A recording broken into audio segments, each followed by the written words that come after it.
Good afternoon or good evening, depending on where you might be. My name is Kevin Michael Grace, and this is the KMG show. So we've been talking this year about a Democratic coup d'etat. That is to say, removing President Donald Trump from office. So how is this going to be done? Well, we have the Transition Integrity Project, the infamous TIP, which we're going to call the military in, because of course Trump is going to lose the election. He has to lose the election, just like Hillary Clinton had to win in 2016, and Trump had to lose. It didn't work out that way. We had the Clintons saying that Joe Biden should not concede the election under any circumstances. And let's say that got a little more real today with Nancy Pelosi rabbiting on about the 25th Amendment to the U.S. Constitution. And what does the 25th Amendment have to say? Well, let's go to Wikipedia. The 25th Amendment to the U.S. Constitution deals with issues related to presidential succession and disability. It clarifies that the vice president becomes president as opposed to acting president if the president dies, resigns, or is removed from office, and establishes procedures for filling a vacancy in the office of the vice president or for responding to presidential disabilities. So if the president of the United States is not fit to do his job, then he can be removed. Section 3 states, whenever the president transmits to the President pro tempore of the Senate and the Speaker of the House of Representatives his written declaration that he is unable to discharge the powers and duties of his office, and until he transmits to them a written declaration to the contrary, such powers and duties shall be discharged by the Vice President and Acting President. Section 3 allows the President to voluntarily transfer his authority to the Vice President, for example, in anticipation of a medical procedure, by declaring in writing his inability to discharge his duties. The Vice President then assumes the powers and duties of the presidency as acting president. The Vice President does not become president, and the president remains in office, although without authority. The president regains his powers and duties when he declares in writing that he is again ready to discharge them. Then we have Section 4, which addresses the case of an incapacitated president who is unable or unwilling to execute the voluntary declaration contemplated in Section 3. It is the amendment's only section that has never been invoked. It allows the vice president, together with a majority of either the principal officers of the executive departments or of such other body as Congress may law provide, to declare the president unable to discharge the powers and duties of his office in a written declaration. The transfer of authority to the vice president is immediate, and as with Section 3, the vice president becomes acting president, not president, while the president remains in office, albeit divested of all authority. The principal officers of the executive departments are the 15 cabinet members enumerated in U.S. Code at 5 U.S.C. 101. Secretaries of State, Treasury, Defense, Interior, Agriculture, Commerce, Labor, Health and Human Services, Housing and Urban Development, Transportation, Energy, Education, Veterans Affairs, Homeland Security, and the Attorney General. A president thus declared unable to serve may subsequently issue a declaration stating that he is able. This marks the beginning of a 4-day period during which the vice president remains acting president. If by the end of this period, the vice president and the majority of the principal officers of the executive departments have not issued a second declaration of the president's incapacity, then the president resumes his powers and duties. So I guess this was prefigured yesterday by Nancy Pelosi speaking from her Oval Office, which would be ABC's The View, where she lambasted Trump, calling for the White House staff to stage an intervention because something's wrong. Asked about her level of concern for Trump's health, given her role as second in the line of succession behind Vice President Mike Pence, Pelosi said she was very concerned for both herself and others around the country suffering amid the coronavirus pandemic. That's why I think there has to be an intervention in terms of people around him, she said, citing the need for a national plan to combat the pandemic. The speaker also criticized Trump for softening his stance on the halting of stimulus talks after outcry from lawmakers, business elites, the public, and the stock market. So Nancy Pelosi doesn't get what she wants, and so Trump must be removed from office. Let's see what the Washington Post has to say about this. Hang on just a second here. She is calling for a panel to determine, or she's going to announce tomorrow that she's calling for a panel to determine Trump's worthiness. Tomorrow, by the way, come here tomorrow, Pelosi abruptly told reporters at a weekly news conference, during which she mainly spoke about the need for a new round of coronavirus economic relief. We're going to be talking about the 25th Amendment. This is pretty amusing coming from a woman who is 79, 80 years old, who literally looks like a death mask. Asked toward the end of her news conference whether she could give more details, Pelosi only reiterated her call for reporters to return Friday. Raskin, I don't know that oh, okay, all right. Yes, it's Pelosi and Representative Jamie Raskin plan to introduce legislation Friday for this commission to help ensure effective and uninterrupted leadership in the presidency.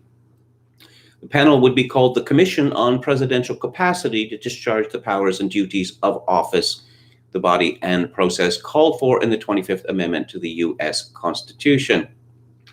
President Trump's 4-day hospitalization at Walter Reed National Military Medical Center after contracting the novel coronavirus forced the administration to answer questions about the 25th Amendment and succession. Administration officials said Trump remained on the job despite his hospitalization for COVID-19, the disease caused by the virus, and there were no plans for Vice President Pence to assume even temporary authority as president. Trump returned to the White House on Monday evening. Raskin introduced a similar measure in 2017 that would establish a congressionally appointed commission of physicians and top leaders who could evaluate the president's health, both mental and physical, and work with the vice president on a transfer of power. At the time, the Maryland Democrats said the move was necessary because Trump had thrown our country into chaos at every turn since his inauguration that January. For the security of our people and the safety of the republic, we need to set up the body called for in the 25th Amendment. The president can fire his entire cabinet for asking the same question tens of millions of Americans are asking at their dinner tables, but he cannot fire Congress or the expert body we set up under the Constitution. Given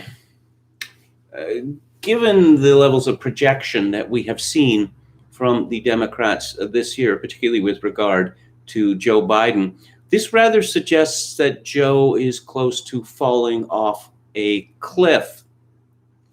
The insistence of the Biden campaign that the second debate will only happen remotely, thereby giving Biden the opportunity to simply not debate and instead read off answers from a teleprompter, as been his wont. Pelosi said on The View, I said yesterday, my colleagues, I said that those who say that the steroids had an impact on people's thinking, I don't know, but there are those healthcare providers who say that. Also, if you have the coronavirus, it has an impact as well. So President Trump is having nothing of it. He's not going along with this. Oh, but let's just briefly talk about Keith Olbermann, a former sports reporter, become political reporter. And now he's going back to yelling at people on TV. This is a tweet from yesterday, new video. I think that this was a blessing from God that I caught it.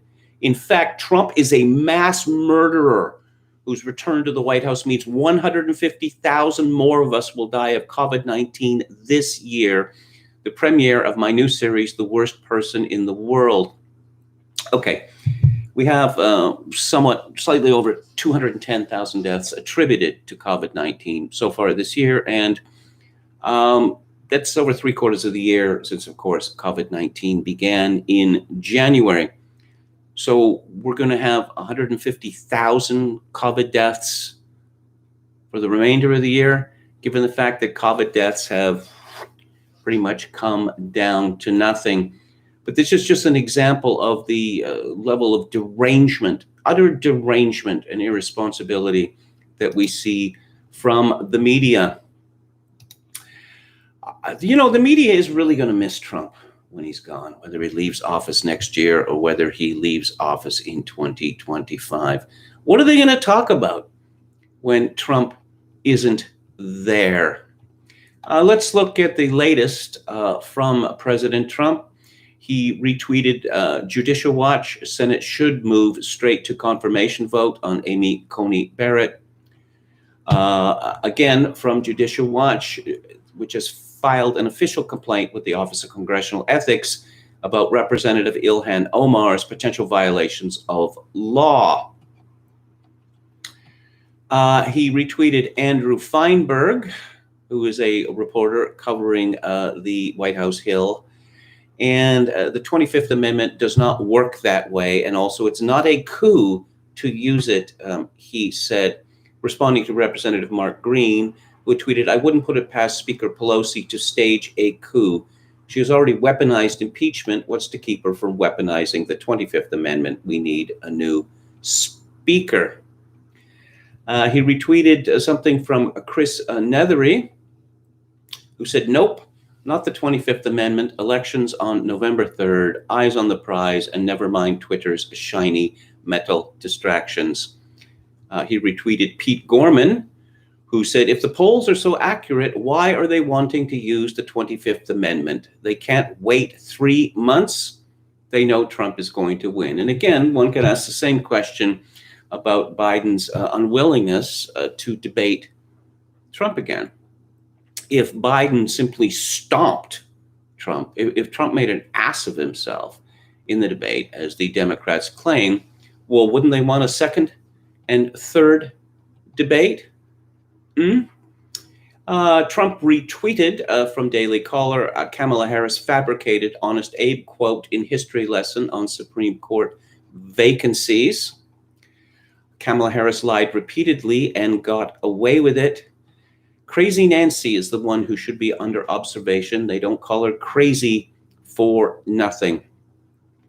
He retweeted Christina Bobb, who said, "Dems planning to harm real Donald Trump. Why would they have to talk about the 25th Amendment? It's only invoked if POTUS can no longer carry out duties or is removed from office. Dems are trying to install Crazy Nancy as president." Representative Andy Biggs tweeted, "Congressional Democrats have not stopped their quest to remove President Trump from office since the day he was sworn into office, working night and day to overturn the will of Americans. Here is another installment of their pathetic series." Representative Doug Collins, retweeted by Trump, he said, "First it was the Russia hoax, then sham impeachment. Now she's trying to invoke the 25th Amendment because he fully recovered from the coronavirus. We won't let her get away with it." Trump tweeted directly, "Joe Biden has no plan for coronavirus, all talk. He was a disaster in his handling of H1N1 swine flu. He didn't have a clue, with his own chief of staff so saying. If he were in charge, perhaps 2.2 million people would have died from this much more lethal disease." And I'll read one more. "If a Republican lied like Biden and Harris do constantly, the lamestream media would be calling them out at a level never recorded before. For 1 year, they called for no fracking and big tax increases. Now they each say opposite. Fake news is working overtime." And let's go to the hysteria of the Drudge report. President calls Kamala communist and monster. Bizarre moment, fly sticks to Pence head for 2 minutes. Joe sells thousands of swatters. 34 connected to White House infected. Vets group quietly told that they might have been exposed.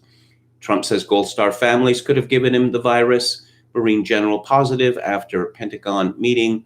Defense Department scrambles to retrace steps. McConnell admits avoiding White House. Chief of Staff hosted wedding despite guidelines banning gathering. There's illustrated with a picture of Trump doing this symbol. Trump quits second debate, calls for Obama to be jailed.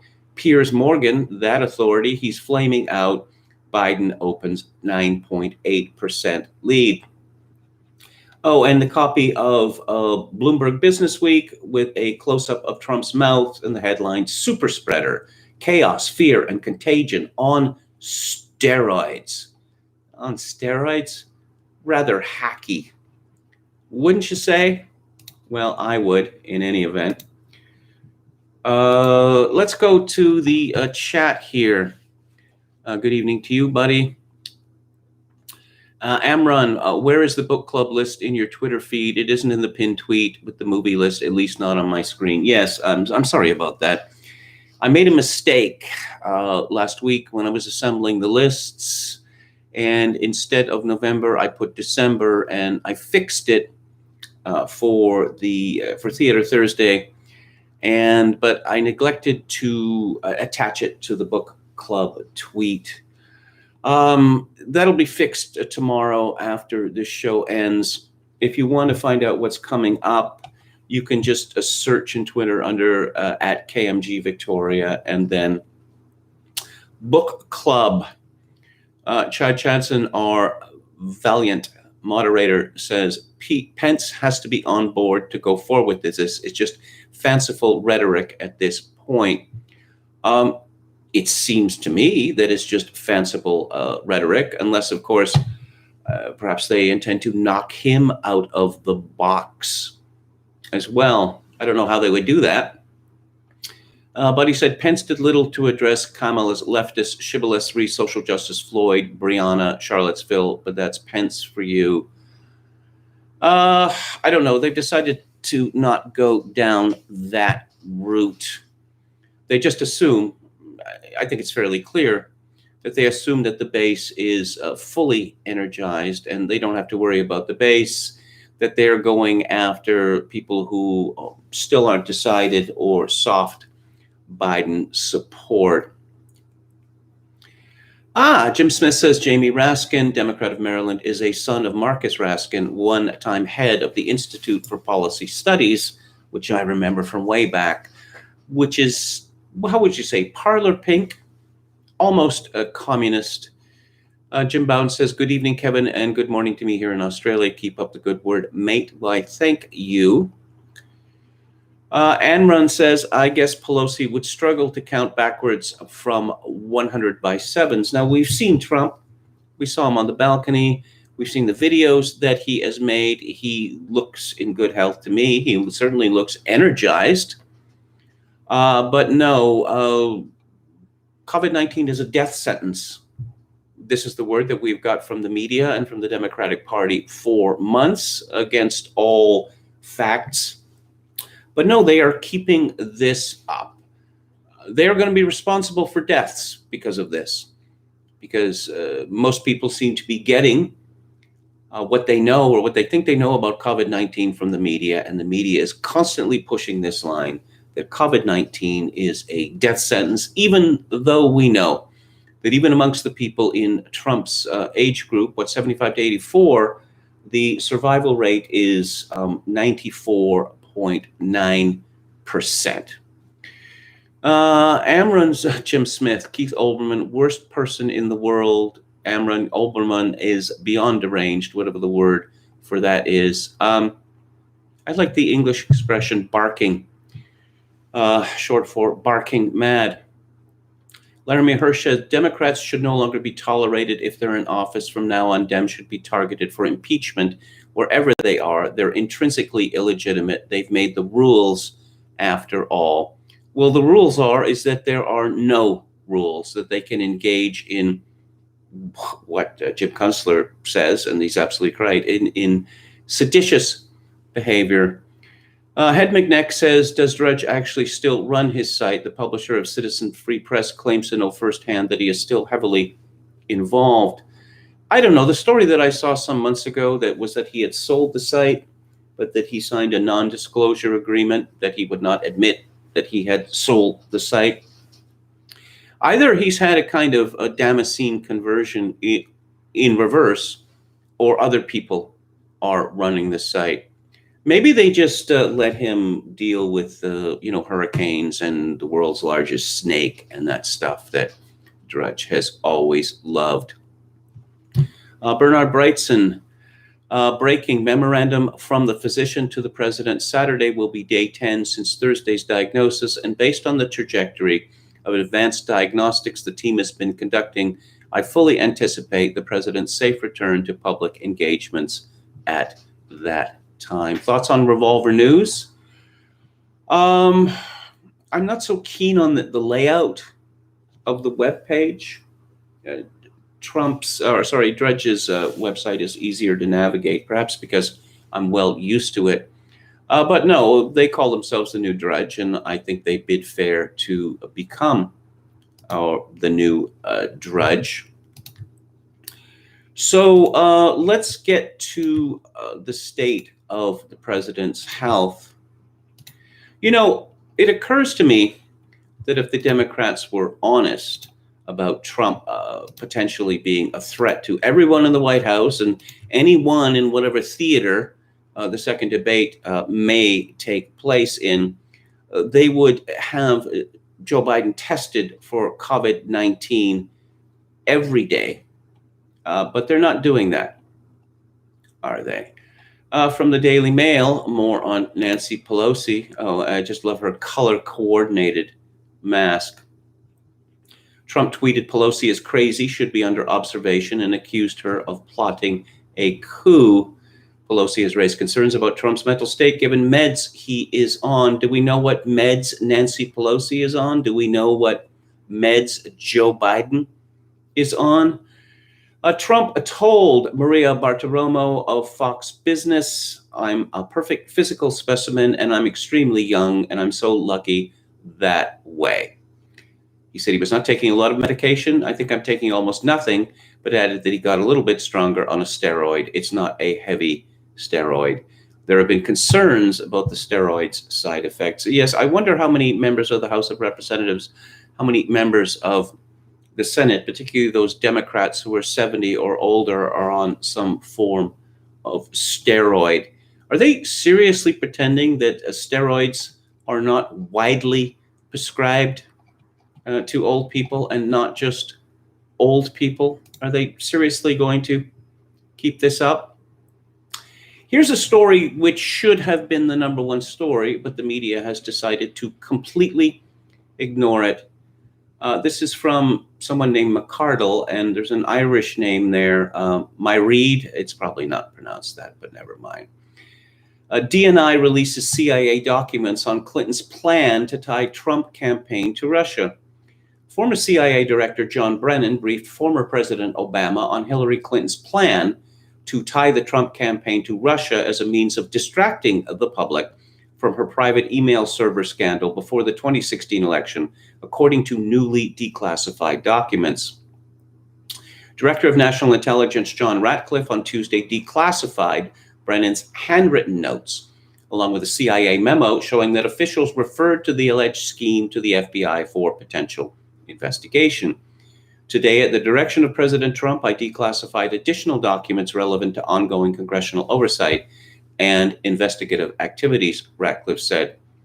Brennan's notes, which were taken after he briefed Obama on the intelligence, cite, quote, a proposal from one of her foreign policy advisors to vilify Donald Trump by stirring up a scandal claiming interference by the Russian security service, unquote, which was, quote, allegedly approved by Hillary Clinton, unquote.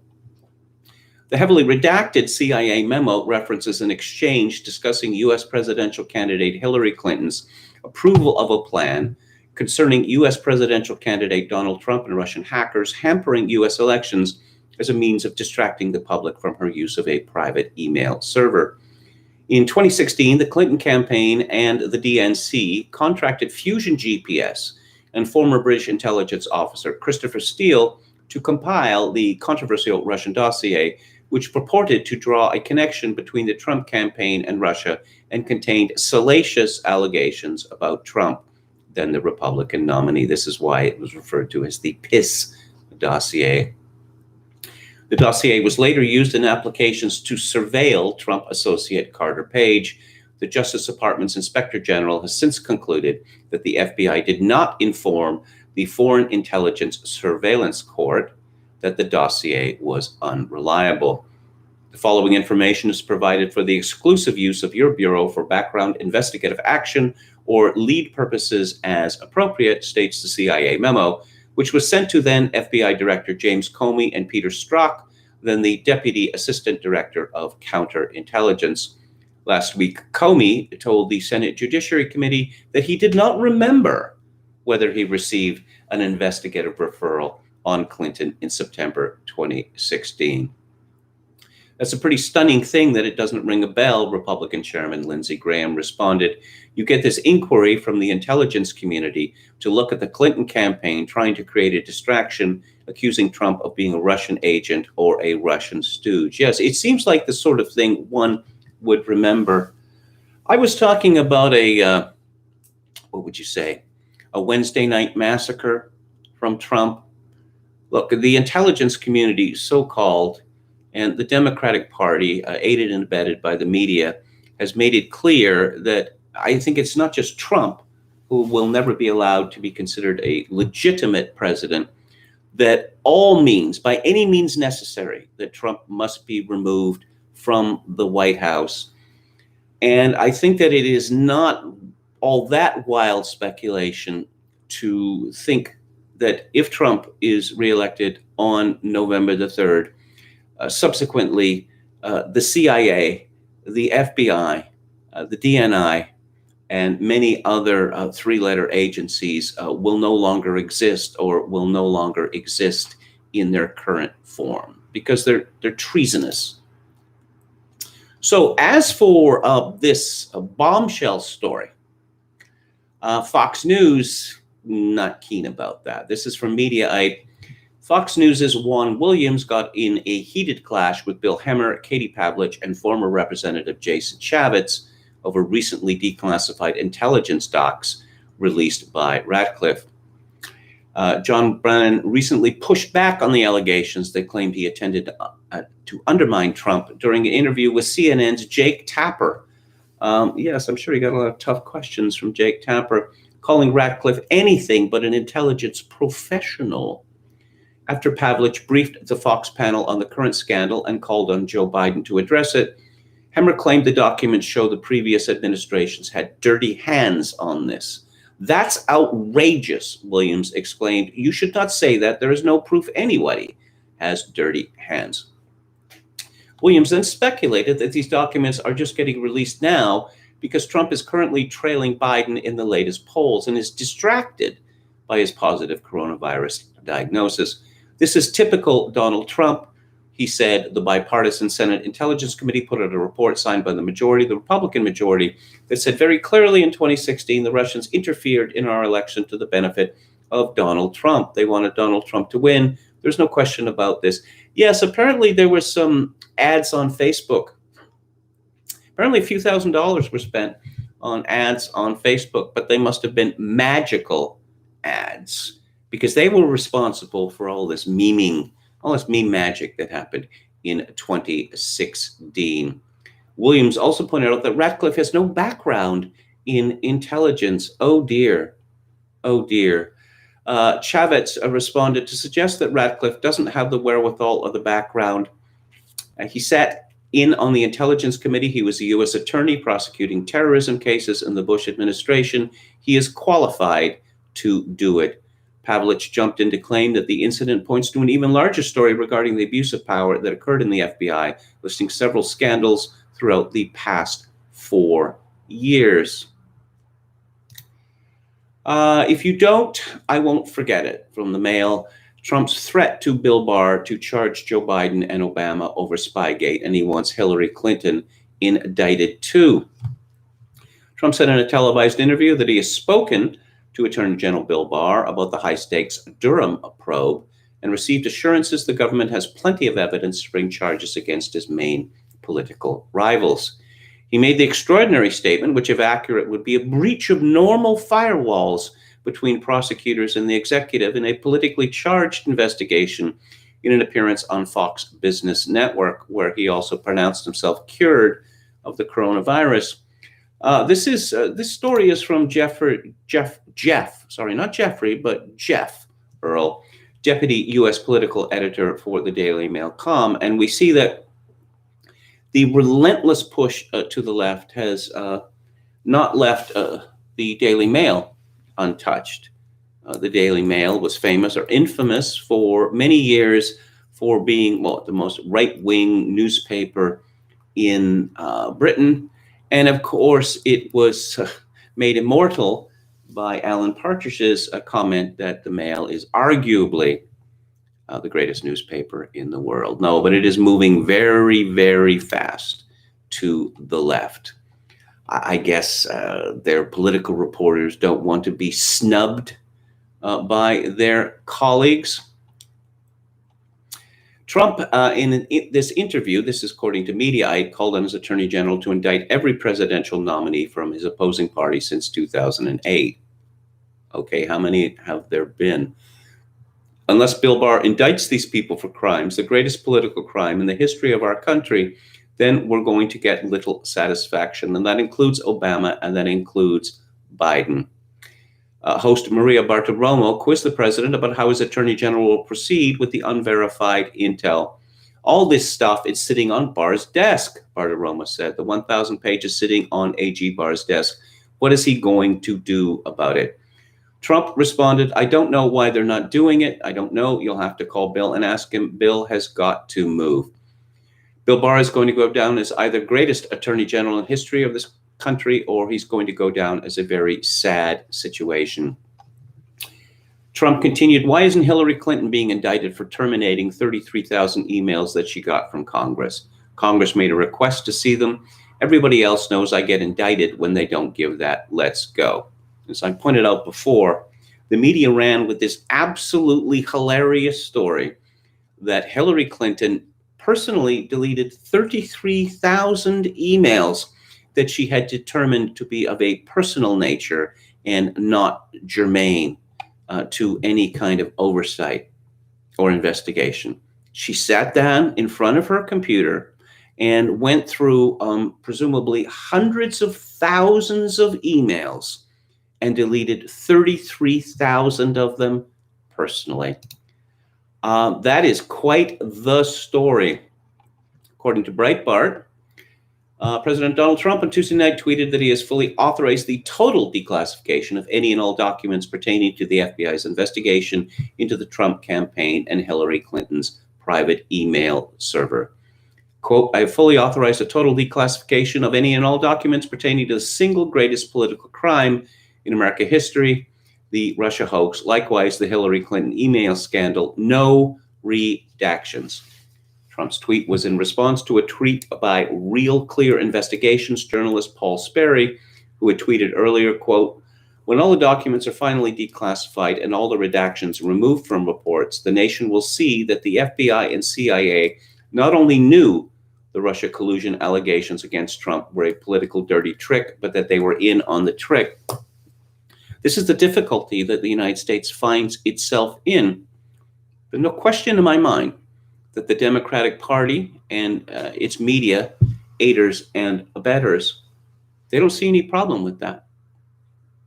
The FBI and CIA not only knew the Russia collusion allegations against Trump were a political dirty trick, but that they were in on the trick. They have no problem with that.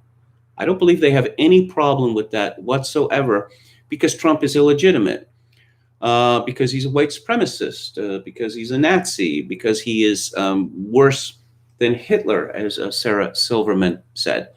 So, by any means necessary, as I believe it was Malcolm X said, they are fully justified, because Trump is an existential threat to American survival. Of course, existential was a word that came up in yesterday's debate between Mike Pence and Kamala Harris. And existential is one of those words which has become largely meaningless. It's pretty easy to figure out what existential means in this context, which means that it is a life and death threat, a threat to existence. Now, existential means not much different from problematic, or we're really ticked about this. Before I talk more about Pence versus Harris, let's talk a little bit about whether there's going to be a second presidential debate. And this is a story which is, well, it's very much in flux as I'm speaking to you now. This is from the Associated Press. The fate of final debates between President Donald Trump and Democrat Joe Biden was thrown into uncertainty Thursday as the campaigns offered dueling proposals for moving forward with face-offs that have been upended by the president's coronavirus infection. It was unclear when or how the next debates would proceed, or whether voters would even get to see the two men running for the White House on the same stage again before Election Day. The Whipsaw Day began with an announcement from the nonpartisan Ho-Ho Commission on Presidential Debates, which said the next debate, a town hall-style affair set for October 15th in Miami, would be held virtually. The commission cited health concerns following Trump's infection as the reason for the change. Okay. Health concerns. So they're getting advice on Trump's health from other than his doctors? Is that what they were doing?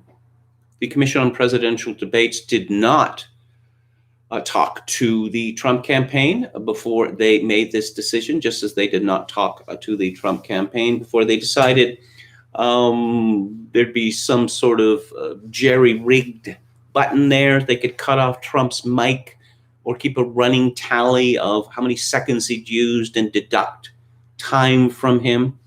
No, this is all done unilaterally. How exactly do you have a town hall meeting virtually? Well, it's obviously impossible. And as mentioned before, if this is done virtually, but it's not going to happen because Trump's not going to agree to it, then Joe is just going to be able to sit in his chair and read off a teleprompter. That's simple. Trump, who was eager to return to the campaign despite uncertainty about his health, said he wouldn't participate if the debate wasn't in person. Biden's campaign then suggested the event be delayed a week until October 22nd, which is when the third and final debate is already scheduled. Next, Trump countered again, agreeing to a debate on October 22nd, but only if face-to-face, and asking that a third contest be added on October the 29th, just before the election. But Biden's advisors rejected scoring off that late in the campaign. The debate commission, which has the unenviable task of finding common ground between the competing campaigns. Yes, it's difficult to find common ground when you act unilaterally against one campaign without speaking to it first. Yeah, it's pretty difficult. So, the Washington Post weighed in on this. Margaret Sullivan, media columnist, no more presidential debates this year. Not a problem. We've seen enough. The first presidential debate just over a week ago, if calculated in ordinary time, was a nightmare. Moderator Chris Wallace failed to keep President Trump under control, and the dominant memory is of three white men, boo, white men, in their 70s, shouting over one another. This is a fact that Chris Wallace and Joe Biden together interrupted President Trump 7 times before Trump interrupted then. That is to say, they started it. The one and only vice presidential debate Wednesday night was a different kind of mess, but no more useful to the voting public. USA Today's Susan Page asked some excellent questions, but the candidates dodged them, giving mini speeches about the subjects of their choice instead. Page failed to effectively follow up by demanding germane answers, nor did she successfully enforce time limits, meaning that the dominant memory of that night is of a fly lingering on Mike Pence's white hair or Kamala Harris's pained smiling following the ironclad women's rule for expressing disagreement as she repeated this phrase, "I'm speaking." Yeah, okay. The decision by the commission was made in good sense. For safety's sake, the candidates should not be on a stage together with or without those unimpressive plexiglass dividers. Even if masked and socially distant, debate staff and audience members would be in harm's way. How do they think that this virus works? Again, they seem to be attributing sentience to it, that the virus is going to, come out of someone's mouth and it's going to scan the audience and saying, "Oh, look, I think we can get in here just under the mask," and then probably at the close to the speed of sound. If you want to follow through on this logic, people can't be allowed to get anywhere near each other. According to this logic, they can't. We're all going to have to be walled up in our houses because if people are allowed to get close to one another, they're going to be infected by COVID-19 and then they will die. Everyone will die. Again, this is grossly irresponsible, and it is literally scaring people to death. That people find out that they have COVID-19, or so the test indicates, and they just curl up and die because COVID-19, it kills everyone, and there's nothing that can be done. I'm not surprised that the media decided not to be interested in what was said during the debate, because I don't know, that might require some familiarity with policy or a willingness to think. Again, from the Mail, Biden joins thousands trolling Pence after fly lands on his head during Veep debate and stays there. How about that? Oh, yes, and the pink eye. Social media users also called for the vice president to get tested due to his apparent pink eye. The third participant swooped into the discussion and landed on Pence's head about an hour into the debate. It sat there for 2 minutes as he answered questions about racial injustice and whether justice has been served in the death of Breonna Taylor. Conversation about the fly immediately dominated corners of Twitter, where debate watchers discussed their distraction and inability to focus on the answers from Pence and Harris. Biden was one of the first to make fun of Pence on Twitter and even used the fly incident to raise funds for his campaign. He's got a fly swatter. Yeah, okay. Pitch in $5 to help this campaign fly. Biden tweeted with an image of him holding a fly swatter. Biden also shared a Biden-Harris fly swatter with the caption, "Swats away flies and lies. Get yours today." Some people joked about the need to test the fly for the coronavirus, as it had skirted the plexiglass partitions separating the candidates and moderator. Yeah, a fly got through. The coronavirus is much, much, much, much, much smaller than a fly. But let's not, get into the details, because it's all about scaring people to death. That's what it's all about. And we've heard a lot of this word reckoning in 2020. I think there needs to be a reckoning for the media after this is all over. Again, from the Mail, Pence's pink eye is a burst blood vessel, not COVID. Official claims amid speculation vice president would be next in Trump's orbit to test positive after appearing at debate with a bloodshot eye. I'm remembering when Hillary Clinton was testifying about the Benghazi debacle, when it seemed pretty clear to me at the time that she had had a stroke, that, she fell down, and, but there was no concussion. Was she given a concussion protocol? No, apparently she was not. But the media, which is quick to demand that, say, baseball players and football players are given the concussion protocol, had absolutely nothing to say about that, because they did not want to embarrass their girl, Hillary. Pink eye or conjunctivitis is a symptom of coronavirus. Okay, yeah, sure. They're really struggling. It is also a sign of other conditions, including common cold and herpes. A senior administration official said Thursday White House doctors cleared Pence of conjunctivitis and believed he suffered a broken blood vessel in the eye. What did I think about the debate? Well, I'll give you an example. So Kamala Harris is asked whether she's had a discussion with Joe Biden about, cognitive impairment and what would happen if there was evidence of cognitive impairment. And she proceeded to completely ignore the question and burbled on about what an honor it was for her to have been appointed, her lifelong commitment to public service, blah, blah, blah. The moderator did not ask the obvious question, which is, why didn't you answer my question, and will you answer it now? And Pence was not given an opportunity, like 10 or 15 seconds, to say, answer the question.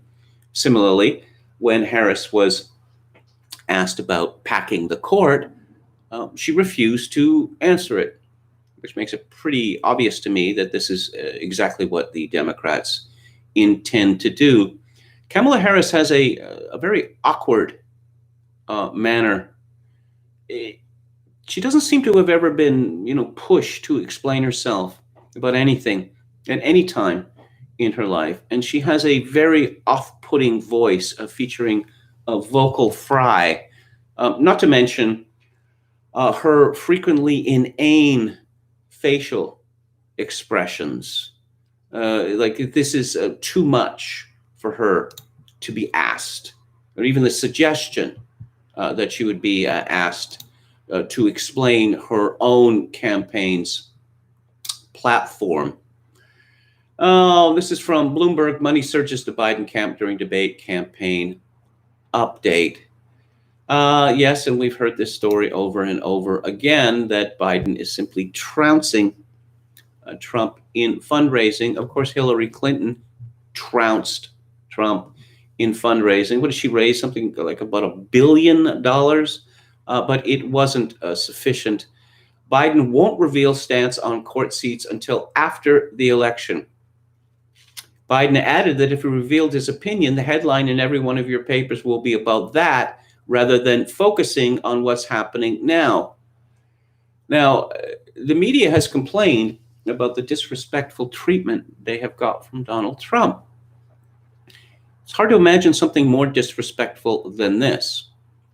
If I say what my opinion is on an exceedingly important issue, which has been raised repeatedly, well, then you're going to be writing about it, and it'll become a thing. So I can't do that. And this is the responsible choice. I just, old-fashioned reporters would be likely to yell something rude at Biden for this repeated dodge. And once again, no story of this kind is complete without finding out what the celebrities think. From Mail, Cardi B among celebs to weigh in on vice presidential debate between Harris and Pence. To paraphrase something that Lou Reed once said, I wouldn't ask Cardi B the time of day. But there you go. Oh, Kerry Washington and Megan Thee Stallion.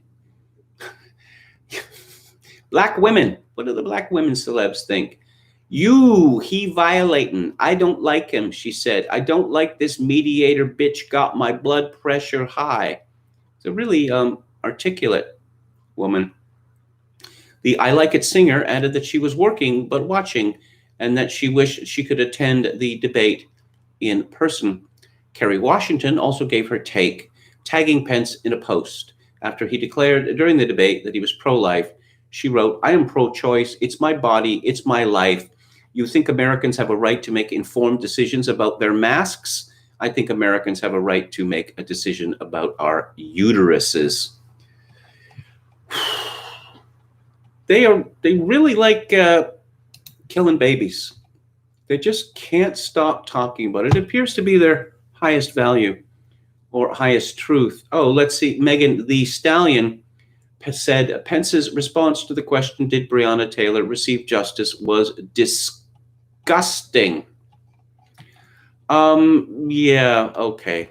Breonna Taylor. I suppose, who's the name of that fellow? Young blonde gay man who was killed in Wyoming. And a fanciful narrative was spun that this was a torture killing born out of homophobia. Matthew Shepard, that was his name. And the whole thing is collapsed. It's been exposed as a hoax. Nope, Matthew Shepard, one of the great Americans. Curious about Matthew Shepard's story is that when he was, 12 or 13 years old, he and his family took a vacation in Morocco, I believe it was, somewhere in North Africa. And the story goes that he was supposedly raped. And I thought, how does a 12 or 13-year-old boy on vacation end up being raped? Very, very strange. But this is the sort of question that the media, again, has no interest in. It turns out that Matthew Shepard and the two men who killed him, there was a little gay coven there, and they were all meth dealers. Trump calls unlikable Kamala Harris a monster and communist after her VP debate performance, and says Joe Biden won't make it 2 months as president. Yeah, we've already talked about the possibility of another debate. Let us go back to the chat, see what's happening there. David Wright says, lots of coke went up that nose. I guess we're talking about Kamala Harris here. Dennis Dale says he should be in a remake of the old Sea-Watch TV series in the Lloyd Bridges role. Of course, he has also been compared to Race Bannon of Johnny Quest. You'd have to be pretty old to remember Johnny Quest, but he does look. Oh yes, Dennis Dale has pointed this out. Yes, Race Bannon. YT says her voice is disgusting. I won't be able to take 4 years of hearing her talk nasally, vocal fry, and there is something sticky in her nose. I'm sensitive to voices, I guess. People used to be sensitive to voices, but I have noticed, well, it's been brought home to me repeatedly in the last 20 years, that there are a great many people on TV, particularly on news programs or hosting panel shows and the like, women mostly, who have exceedingly offensive noises. The cliche nails on the blackboard come to mind. But the assumption is that voices aren't particularly important for women, whereas they very much are. I mean, these women spend a fortune and enormous amounts of time on their hair, their nails, their makeup, their wardrobe, but the vocal communication is apparently not important to them. David Rice says central casting would cast a Pence type in most presidential roles, at least before all this present diversity. I'm thinking of that terrible movie, Adam Sandler movie. It's based on like video game characters going crazy and invading Earth. And Kevin James is the president of the United States. Kevin James. Yeah. D.B. Cooper says Matthew Shepard was also a gay prostitute with AIDS. The dispute was over drugs. Yes. Dennis Dale, Kamala isn't going to be a real president either, just another degree of separation. He adds, BLM chants show a remarkable capacity to endure annoying human sounds. Heck McNeck, Pence starred in the Adult Swim show C-Lab 2021. YT says voices are so important, especially for women. American women don't know how to sound well. Pixels. Yes, Pixels was a straight-up ripoff of a Futurama episode. Not even a Futurama episode. They did these specials once a year where they had three distinct stories, and there was a great story about video game characters invading the Earth, and Fry's a superior video game knowledge being used to fight off the invaders, but he just wasn't quite good enough. but you saw him with his his gigantic container of what was it, Mountain Dew, listening to his Rush tape, mixtape, which I thought was that was pretty funny. Biden's eye literally bled, said Chogokin 666. Yes, it did. It did, but again, no.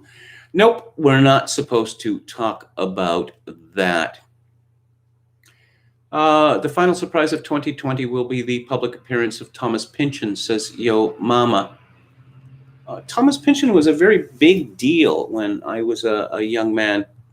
Do people still care about him? Do people still read his novels? I mean, he had, back in the 70s, I recall, he had pretty much guru status.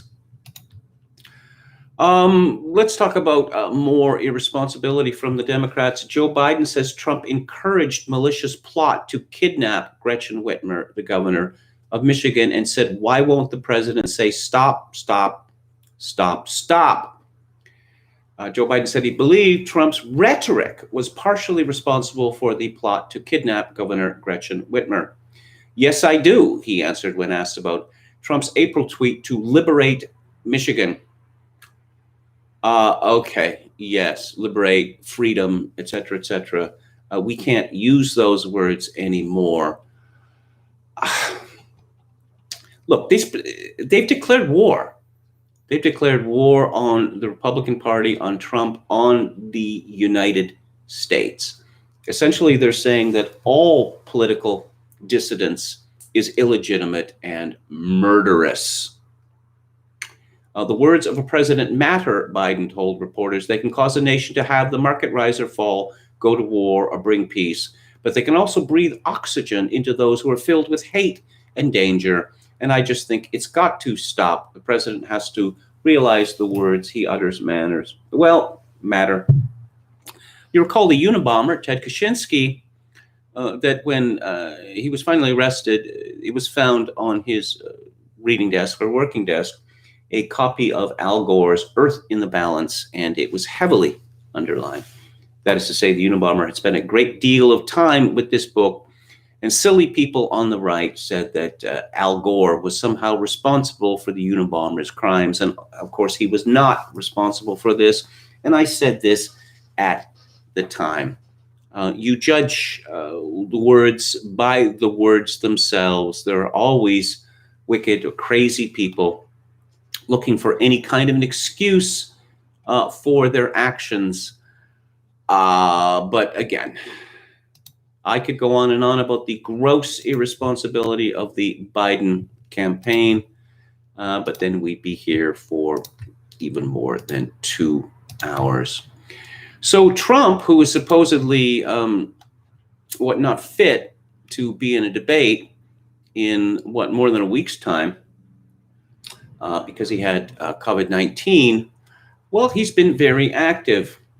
Trump releases 2 new videos, except they are a day old. So, from White House to tout COVID drugs as he addresses his favorite people in the world, the seniors. That shows very good political instincts there, because politicians are wont to suck up to young people, even those who aren't eligible to vote.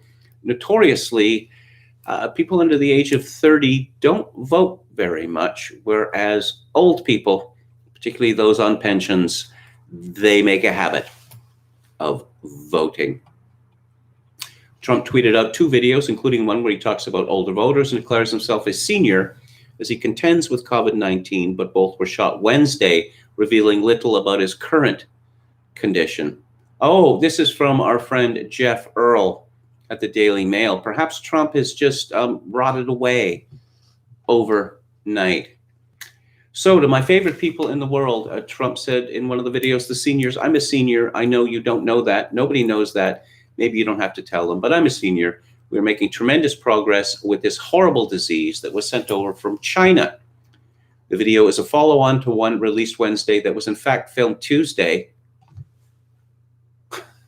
In that video, Trump says he feels cured and reputedly touts the experimental drug Regeneron, even saying he will provide it free to other Americans through hospitals. This time, he leaves out the name of the drug Trump took along with just 10 other people as scientists continue to study it. China will pay a big price for what they did to the world and us, but we have medicines right now. I call them a cure. I went to the hospital a week ago. I was very sick, and I took this medicine, and it was incredible. I could have walked out the following day sooner. It was incredible the impact it had, and we're going to make that and others that are similar to it, we're going to make them available immediately. You may have noticed during the debate last night that Kamala Harris took a distinct America last position, talking up China versus the United States of America. And, oh, yes, America's poor NATO allies. Trump has been so mean to them. He's been mean to them because they haven't been carrying their weight. And he's insisted that they do, that the United States is not going to pay exclusively for the defense of Europe, which is, not America. There's an ocean separating them. Who exactly is the threat to Europe now, anyway? The Soviet Union was dissolved in 1991.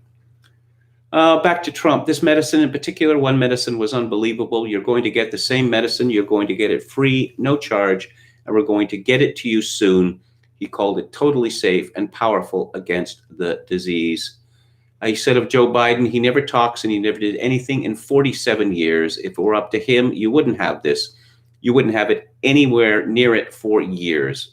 I do know what I'm doing, and the seniors are going to be taken care of, and then everyone is going to be taken care of.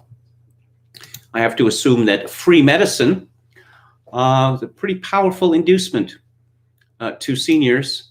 Another powerful inducement is that apparently Trump believes that he has the executive authority to send $1,200 COVID checks directly before the election with his signature on them, because the Democrats are insisting on all the social justice stuff in COVID-19 bills. Yeah, social justice, which is really relevant. An interesting piece in the New York Times called "How President Trump Ruined Political Comedy" by Dan Brooks. And let's see who Dan Brooks is. How is he credited? He writes essays, fiction, and commentary from Montana and abroad. He last wrote an article for the magazine about folksy political advertisements. Is comedy dead? Yeah, it would seem to be. And he gets Trevor Noah of The Daily Show to admit that no sarcasm, no irony. His showrunner says, or actually head writer says, people are so emotionally invested, you almost have to not couch things in sarcasm because people will momentarily wonder if you're not on their side. We have to signal to the audience, hey, we know how you're feeling, so it doesn't seem like you're making light of a serious thing.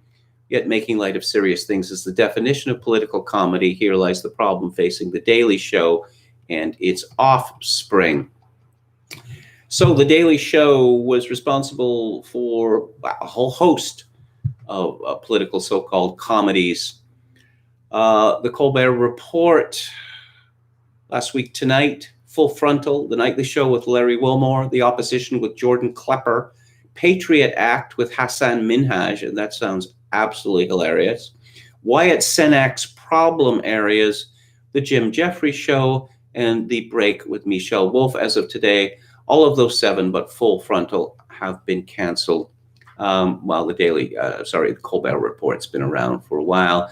Colbert's initial shtick was that he was a Fox News host, a brainless right-winger, simply repeating slogans and accusing his opponents of lacking patriotism. The report continues this boom and bust overlaps conspicuously with the political career of one Donald J. Trump. In theory, Trump should be the best thing that ever happened to liberal comedy. 5 years ago, when he announced his candidacy after descending an escalator in a mall apartment complex bearing his name, it briefly appeared as if he might be like so many others, this hope has not panned out. Maybe it's the glut. In any form of humor, from sitcoms to barroom remarks, overproduction causes trouble. But there's also a sense, as the president talks openly about defying the results of the election, that satire has not accomplished what his champions believed it could. Oh, I see. Trump should be the best thing that ever happened to liberal comedy. Well, let's look at Barack Obama. Here we have this diffident, effeminate man living in the White House. He has 2 daughters, no sons. He has an overbearing bodybuilder for a wife. The mother-in-law is en suite in the White House, and his chief political advisor is also a woman. I mean, this sort of comedy pretty much writes itself, but no one dared to go there against Obama to suggest that he was henpecked or worse. But there is one insight in this New York Times piece, which is that Trump has starved. He's taken all the oxygen because of his own talent as a comedian. The conservative humorist who has found the most success with this technique is now the president of the United States. Even if you don't find Trump funny at all, you must admit that you are resisting a lot of attempts. In terms of volume, Trump may be the jokiest president in American history. His impression of Michael Bloomberg, in which he crouches behind the lectern so that only his head is visible, is a genuinely funny sight gag, partly because of its economy and partly because of its audacity. What other president would stoop to it? Even Ronald Reagan, who once starred opposite a chimp, would never resort to pantomime. In his love of insults, his penchant for hyperbole, and his commitment to shtick, that knowing performance of himself that blurs the line between personality and persona, Trump is unprecedented among American presidents. The most striking feature of his rhetorical style is how much it resembles that of a nightclub comic. He is known to work out material on the road, presenting rally audiences with variations on the same bits until he develops something that works. The idea of a border wall with Mexico is rumored to have emerged from this process. His unhurried delivery, with which eschews set up punch rhythms in favor of a meandering conversation with the audience, punctuated by audacious remarks, calls to mind a late career Don Rickles. Unlike Rickles, though, Trump rarely laughs. He delivers his jokes in the same tone he delivers serious remarks. The insult comedian always ends by telling his victim he's a good sport, but Trump doesn't offer such signals. In October 2019, for example, he tweeted a photograph of himself giving the Medal of Honor to a dog. This event did not happen. Thank you, New York Times. The conservative website, The Daily Wire, created the image by photoshopping Conan, the U.S. Army dog that helped kill Abu Bakr al-Baghdadi, into an existing picture of Trump awarding the medal to the Vietnam combat medic James C. McLaughlin. On the Louder with Crowder website, the writer John Brodigan ridiculed the Times and the CNN White House correspondent Jim Acosta for reporting that the image was doctored, writing, "You'd have to be an idiot to think this actually happened in real life." But the president gave no indication that the photo was a joke. But that's part of the joke. You get it? He simply tweeted American hero and the picture. A close acquaintance of mine who was not an idiot saw the photo on Facebook and assumed Trump had in fact given the medal to a dog. She thought it was absurd. I think the she is significant there. But she did not assume it was ironic, because what previous American president has disseminated fake pictures of himself performing official functions? Part of the reason why the media hates Trump so much is because he makes jokes, and jokes are bad. Jokes are wicked. Comedy now is, yes, you have uttered the right political opinion. Oh, do you ever notice, you ever heard of mansplaining? Yeah, why don't you tell us what mansplaining is? Yeah, because none of us have ever heard about it. And wow, man, they just need to step back, you know? And there's nothing funny in anything you've said, but we're going to clap to show that we're on the right side of history. And that's all of their doing. Let's go to J5 Killer, who you can see, at least for the time being, at J5K. That's Jay. Ben Jacobs had reported that Donald Trump proclaims tomorrow, October 9th, as Leif Erikson Day and calls upon all Americans to celebrate the contributions of Nordic Americans to our nation with appropriate ceremonies, activities, and programs. J5 Killer comments, really going after that Minnesota vote. He retweets David Chapman. The experts said almost 80 million people would vote by mail, but only 35 million have requested ballots. It turns out that voting by mail is more difficult than was let on. Apparently, you don't want a naked ballot, so Sarah Silverman gets them out again. Apparently, it is easier, particularly for low IQ people, to go to the ballot box rather than deal with a mail-in ballot, which I don't think that they had counted on that. Let's see, our presidential forecast. This is on 20th October of 2016 from the New York Times. Chance of winning, Hillary Clinton, 92%. Donald J. Trump, 8%. J5 Killer says, Dem voters don't know how to respond if you reject the polls. No coherent argument, just floundering around shouting, you must respect my polls. Sorry, bro. Fool me once. President Trump will be on Rush Limbaugh's and Mark Levin's radio shows tomorrow, firing up the base. Turnout will be through the roof. Oh, yes, from Nate, the paragon of the political mystics. We don't actually know why crime went up this year. To be fair, we don't truly know why crime goes up, well, ever. J5 Killer says, LOL, it's a real stumper why crime goes up after we demonize the police and punish them for doing their jobs. A real head scratcher. If Trump is 96% with the GOP, where are all these suburban GOP women coming from? Yeah. So apparently Trump is in crisis with suburban GOP women. Well, there's no evidence of that. And this is significant. Rob Henderson had tweeted, percentage of Americans who say they were better off now than they were 4 years ago. 1984, 44%. 1992, 38%.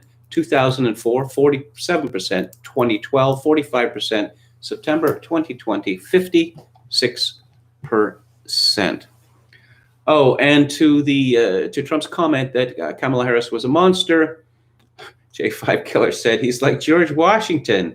He cannot tell a lie. Once again, from Joe Biden, you'll know my opinion on court packing when this election is over. Steve Guest says the American people deserve a straight answer from Joe Biden about packing the court, not this malarkey.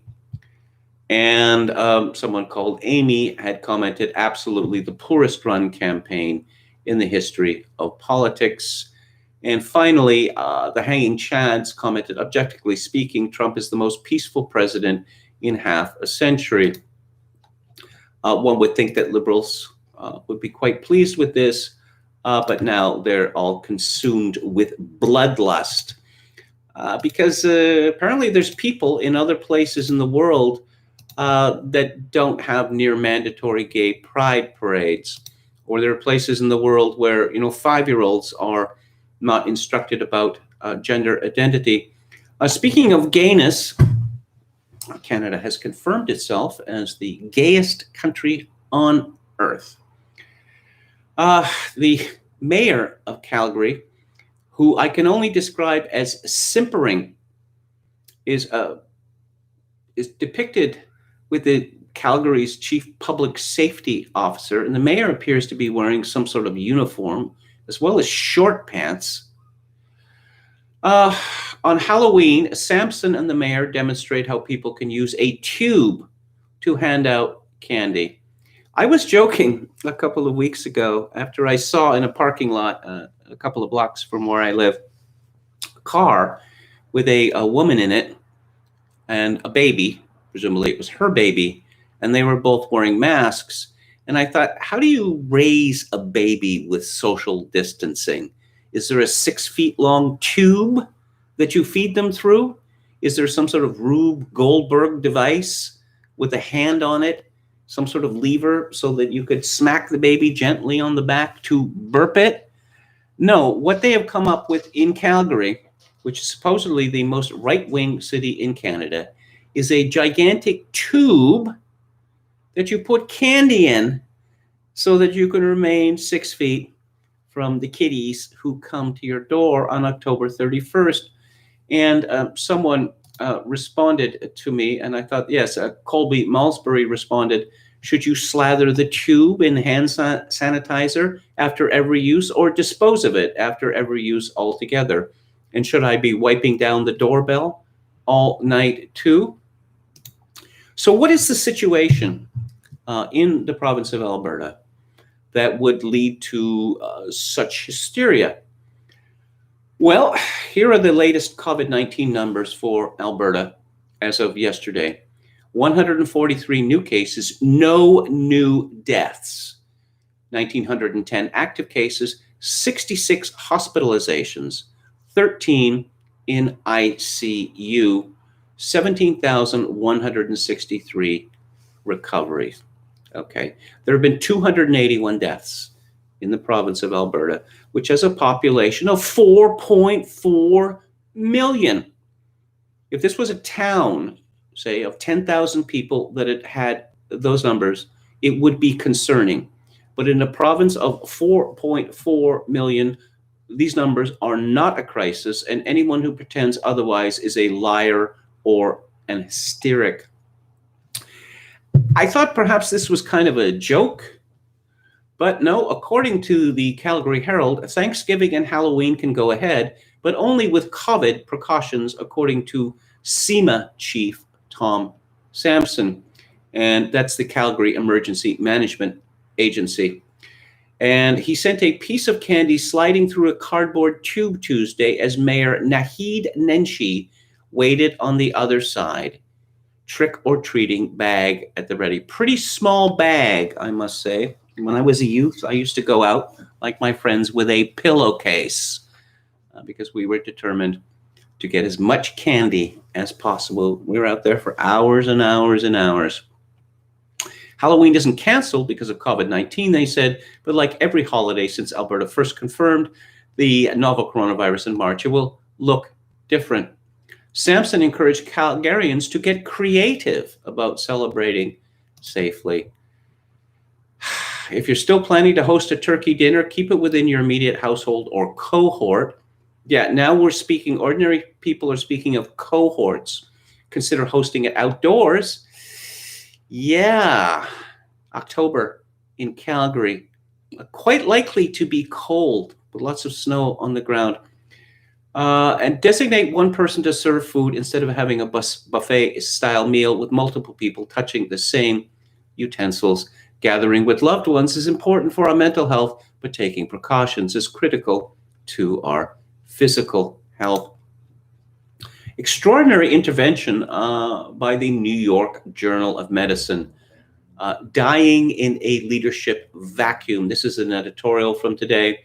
COVID-19 has created a crisis throughout the world. This crisis has produced a test of leadership. With no good options to combat a novel pathogen, countries were forced to make hard choices about how to respond. Here in the United States, our leaders have failed that test. They have taken a crisis and turned it into a tragedy. The death rate in this country is more than double that of Canada. I would say the reasons, there are two reasons for that. One, that the numbers have been juiced in the United States, unlike in my own country. And secondly, because, let's say, the overall health of Americans and the likelihood of comorbidities is much higher in the United States than it is in Canada.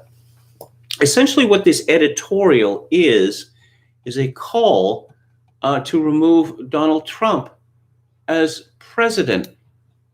And that's what doctors get up to these days. And so let's talk about Trump's miracle drug a bit more. I'm a little bit wary of this. Apparently, this drug has worked quite well for him. But Trump has been very keen to promote viruses, and he was mentioning all these drug companies and pushing the FDA to get these vaccines out faster. I really don't think this is a good idea and could backfire on him in a big way, although it seems unlikely these vaccines will be available before the election. I mean, safety first, right?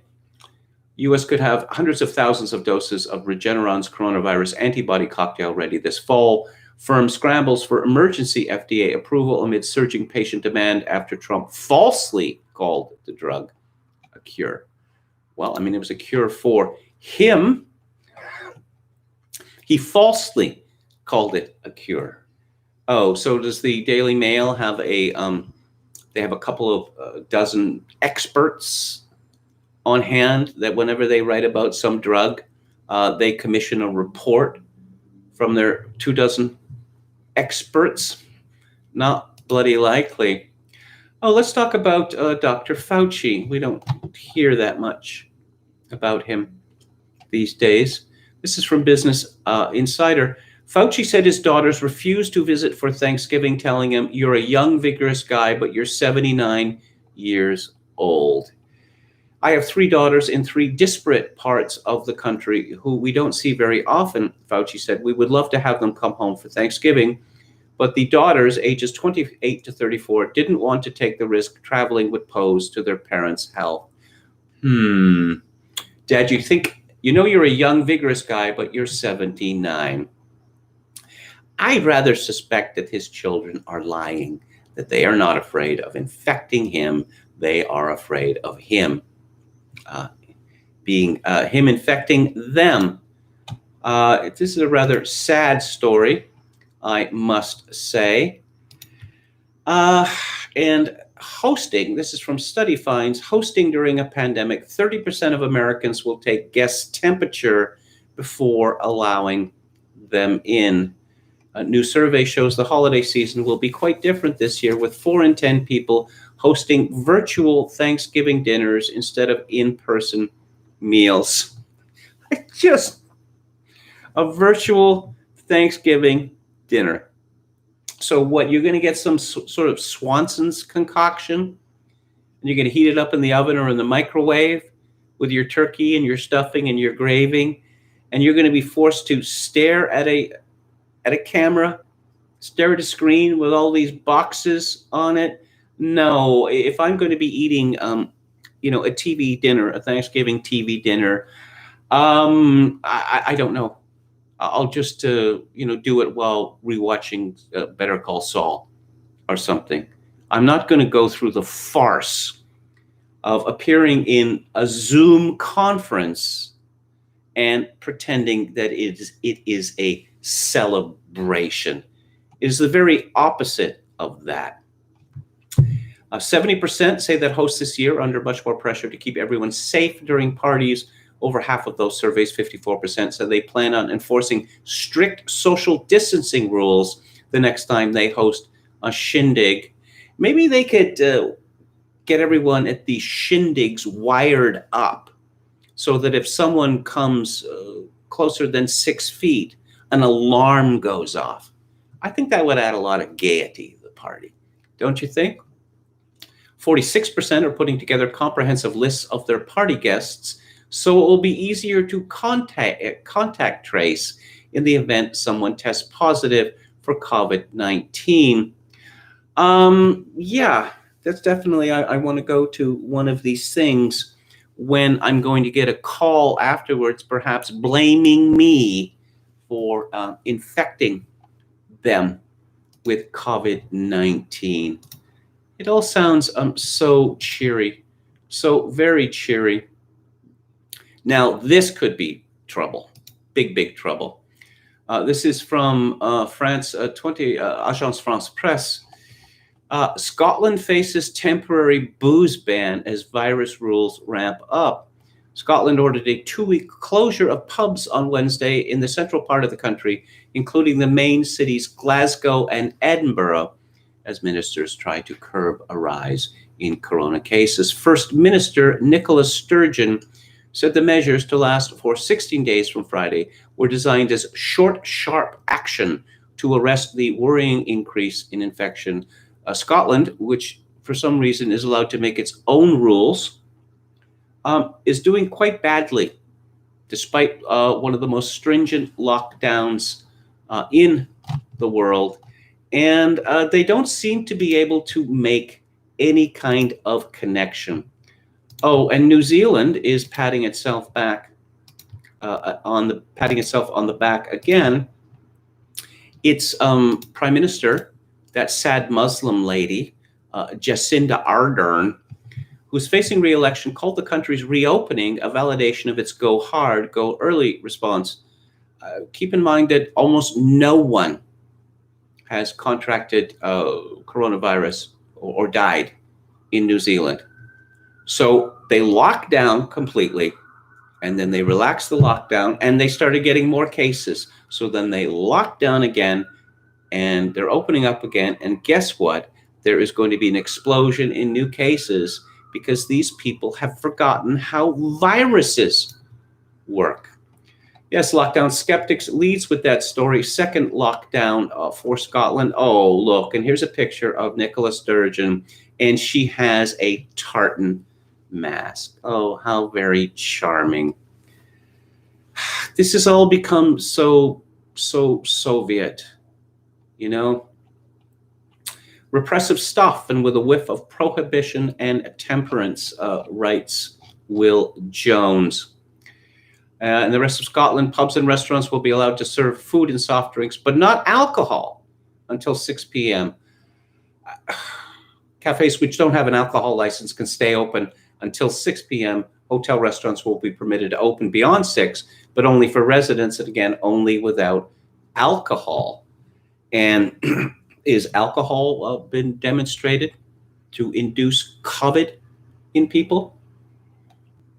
The pub industry is keen to point out that only 5% of COVID infections take place in the hospitality sector, and there is certainly a sense of the trade being made a scapegoat. But Sturgeon had little else left to ban. Scots are already forbidden from mixing at home with people from outside their household. The rule of 6 applied outside, albeit with an exemption for children aged 12. The whole UK had and has a 10 p.m. curfew. Sturgeon is insistent that the new regulations do not amount to a second lockdown, but with only shops and schools left open, it seems awfully close to one, and there are still 6 months of cold weather to go. Given the prominence of the Scottish media of zero COVID idealists and anti-alcohol academics, Scots shouldn't get their hopes up about the circuit breaker ending October 25th. Scotland has had around 1 COVID death each day this week. Yes, you can see why people must be shut into their homes. Bars and cafes in Brussels were closed for a month yesterday. New York has begun imposing new local lockdowns, largely in Jewish neighborhoods where a strong opposition is developing. You may have seen video of Orthodox Jews in New York dancing with a Trump flag. It would seem the Democrats are determined to bring the percentage of Orthodox Jews who vote for Trump up to a nice round 100%. A large rise in cases over the past week, especially in the north of England, has led to calls for new nationwide restrictions in England. And they're not going to learn the lesson. They're simply not going to learn the lesson. The Great Barrington Declaration, initiated by Professor Sunitra Gupta, Professor Martin Kulldorff, and Professor Jay Bhattacharya on Sunday, advocating focused protection of the vulnerable over indiscriminate lockdowns, has now got over 10,000 signatures from scientists and medical practitioners and over 95,000 from the general public. The BBC ran a story on it yesterday. Well, clearly well-intentioned, the declaration has profound ethical, logistical, and scientific flaws. University of Leeds School of Medicine Associate Professor Dr. Stephen Griffin says, the vulnerable come from all walks of life and deserve to be treated equally. No, they do not. And long COVID is reported to have left even people with mild infections with problems such as fatigue and joint pain for months. So you can see how COVID is going to become the next chronic fatigue syndrome, where a great many people, overwhelmingly women, are going to claim that they are suffering from long COVID, which necessitates them being unable to work or perform other duties, even though most of these women will never have even been tested for COVID-19. Okay. What does Alex Berenson have to say?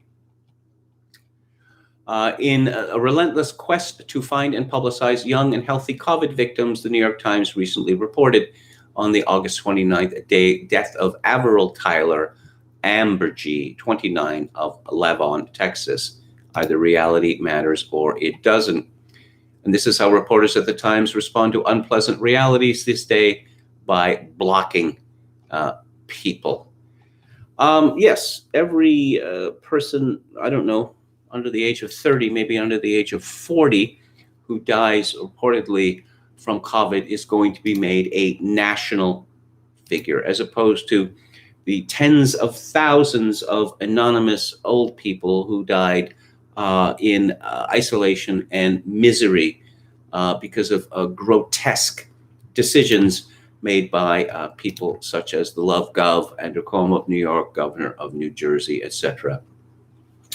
Cops released photos that were tagged partners in crime from Breonna Taylor's boyfriend's phone that show them both holding a gun, believed to be the one he used to fire at police, as messages also suggest he was selling drugs. But no, she was turning her life around.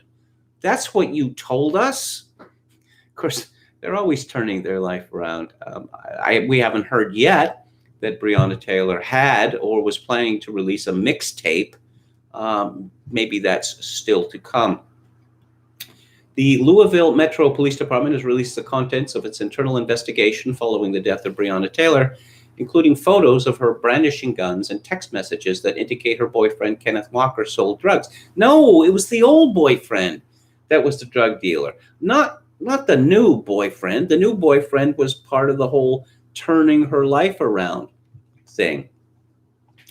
On Wednesday, LMPD released 4,470 pages, including investigative reports, interview summaries, and evidence reports, as well as 251 videos and hundreds of photos. Taylor's death and a hail of police bullets early on March 13th sparked protests nationwide, and the document dump follows a controversial grand jury ruling that saw no officers directly charged in her death. Included in the new documents are photos of Taylor and Walker posing with guns, and text messages strongly suggesting Walker was involved in the sale of illegal drugs. Walker was a licensed gun owner able to legally carry in Kentucky. He was not named in the search warrant used to enter Taylor's home, and he was not a target in the drug investigation of Taylor's ex-boyfriend, Jamarcus Glover, that led to the raid on her apartment. She bailed him out and his gangster friends, and according to Jamarcus, was a drop for his money made dealing drugs. Despite what you may have heard, the police did not search her apartment for money and didn't find it. They called off the search after the shooting. In one photo recovered from Walker's phone, Taylor poses with him as he holds a silver and black Glock 9mm that strongly resembles the gun Walker used to fire on police during the raid. He also shows off a pistol-style Springfield Saint AR-15. Partners in crime, reads the caption at the bottom of the photo, along with a cartoon of handcuffs. I don't know. I don't want to, jump to conclusions, but does this seem like a woman who is putting her life together? In text messages, Walker said that he purchased the Glock from a white boy and that it wasn't registered to him, but that he had a bill of sale. In one text message to Walker, Breonna Taylor sent an image of herself with the AR-15 pistol. In another, she asked for a picture of the AR-15 to show to a white boy she works with who might be interested in purchasing it, according to the new documents. Selling guns, possibly illegally. People have been killed for that in Idaho, you know. In the course of investigation, police also recovered evidence that Walker is involved in the sale of drugs.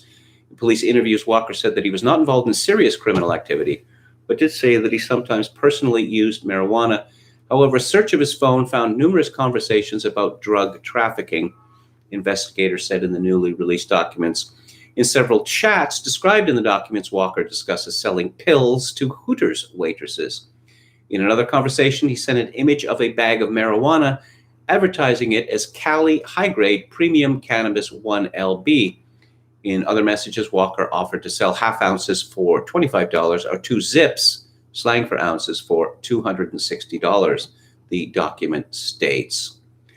Oh, here's a text. Walker contacts unknown and states he has plenty more of what they like. And we're talking about pills here.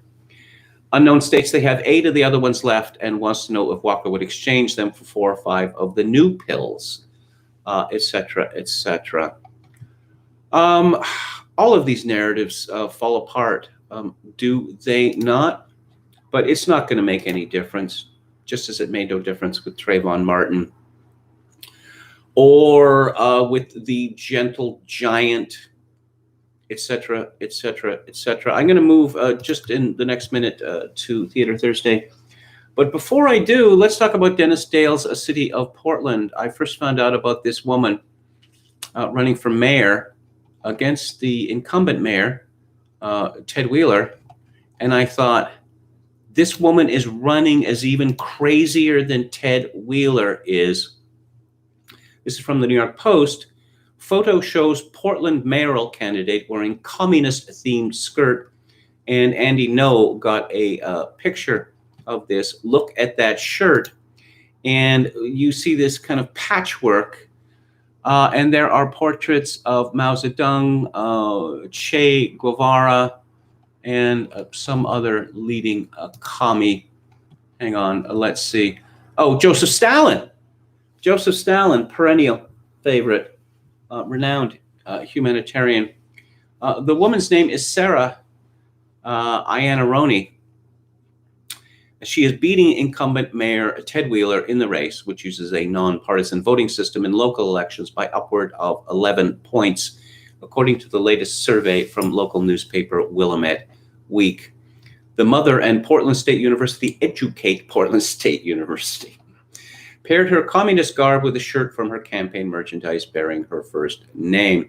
Beside her posed an unidentified man with spiked hair, an odd-fitting white suit, and what appeared to be a black shirt and clerical collar. A representative for Iannarone did not immediately respond to the Post's request for comment. The progressive candidate told Willamette Week late last month that she supported defunding the police, stating, "We must listen to our BIPOC community on issues impacting them most." You know, I remember on Peep Show when Mark's fiance decided to make him hipper, and she insisted on buying for him a T-shirt with a portrait of Mao Zedong on it.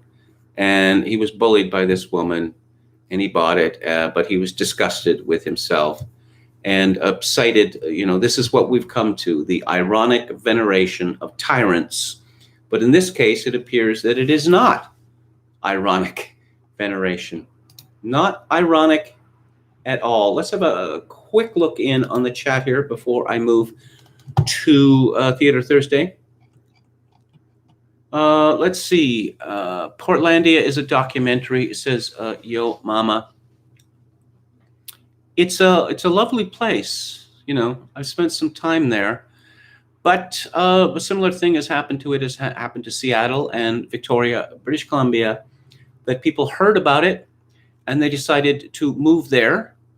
They have no connections to the place or to the state, and they bring their toxic politics with them.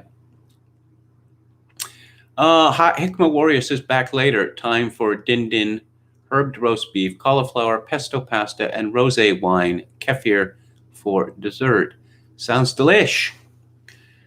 Relatives living in Portland, Brandon Smith says, constantly complain how bad Portland has become, and yet they're staunch leftists. Why can't they put two and two together? Because cognitive dissonance has taken over their brains.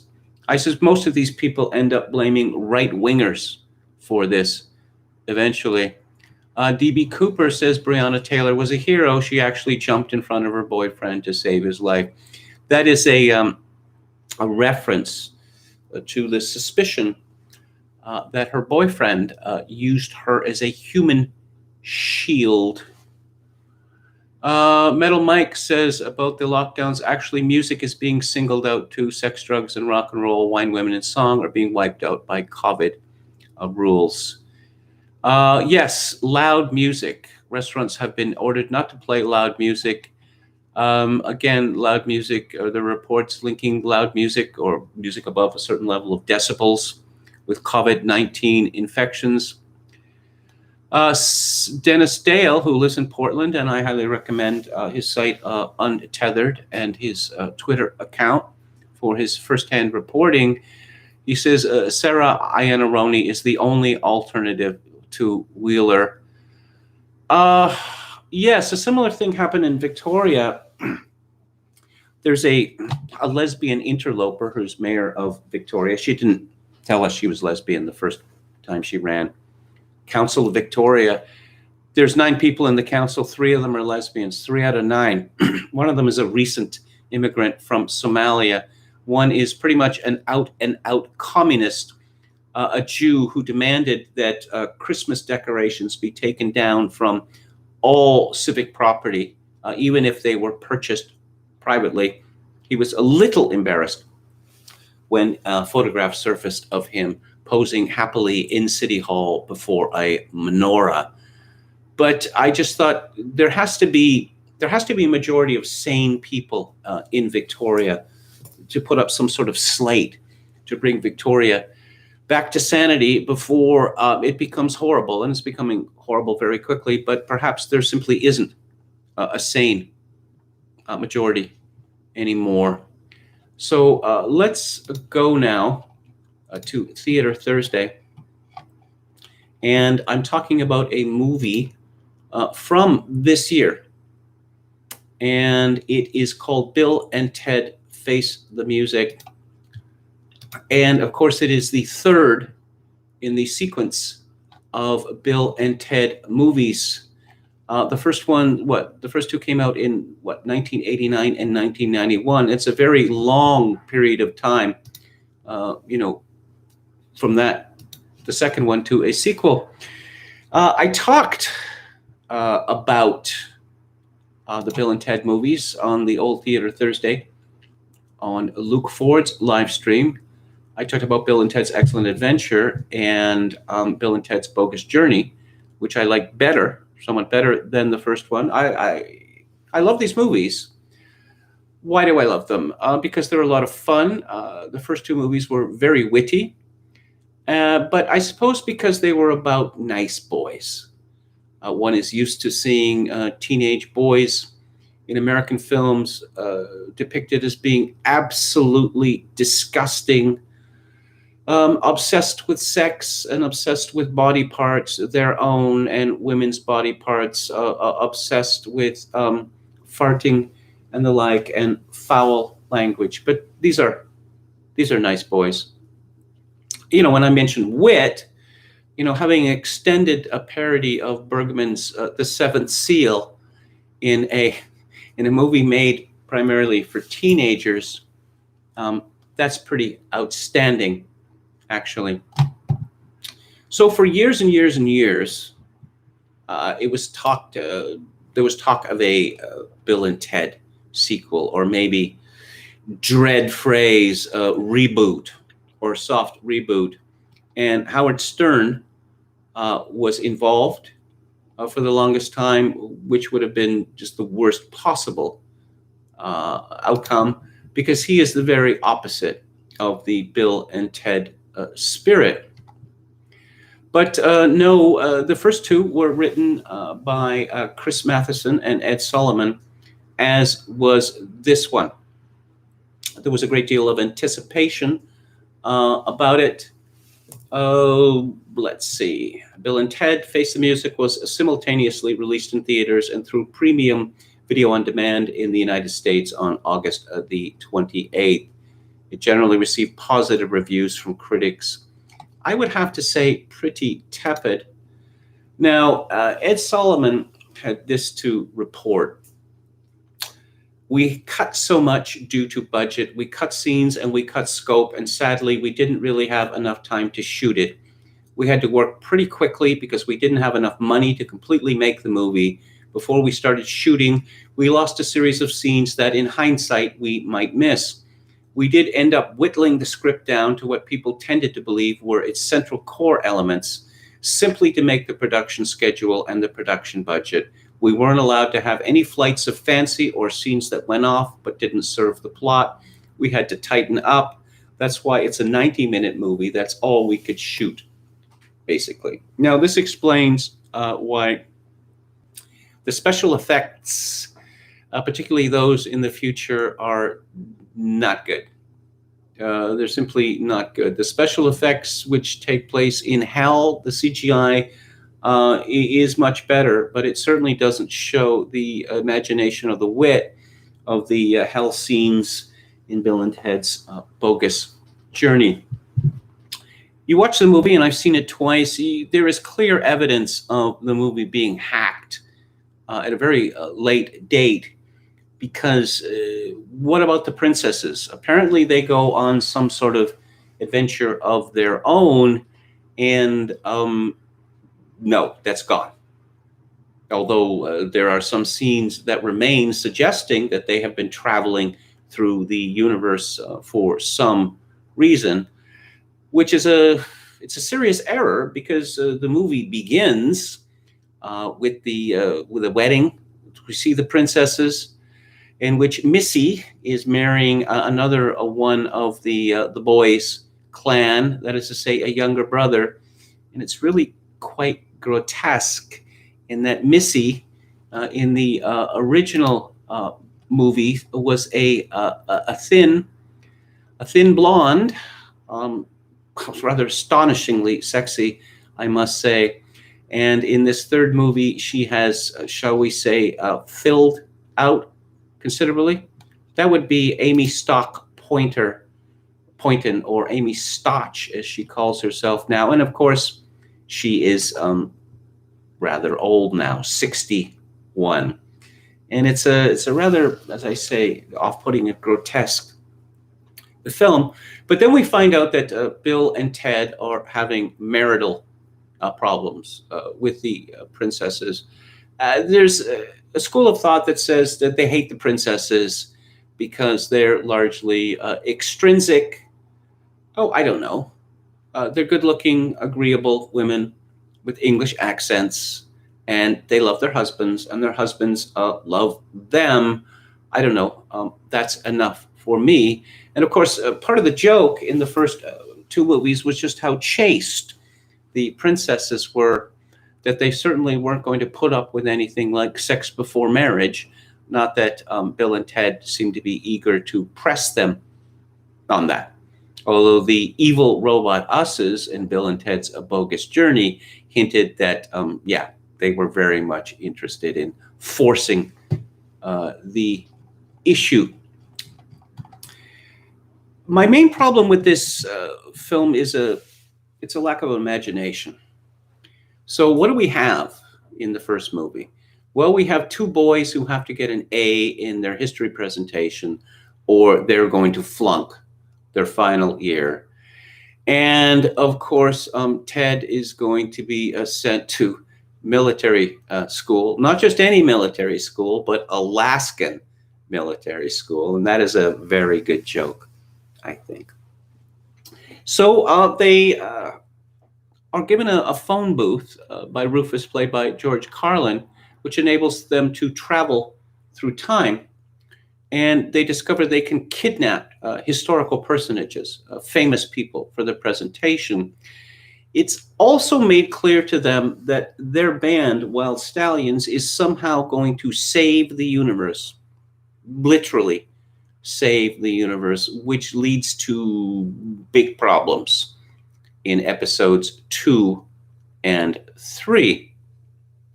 That in episode 2, I've subsequently learned that the montage of magazine and newspaper headlines at the end of Bogus Journey, they were added in post production, not by the writers.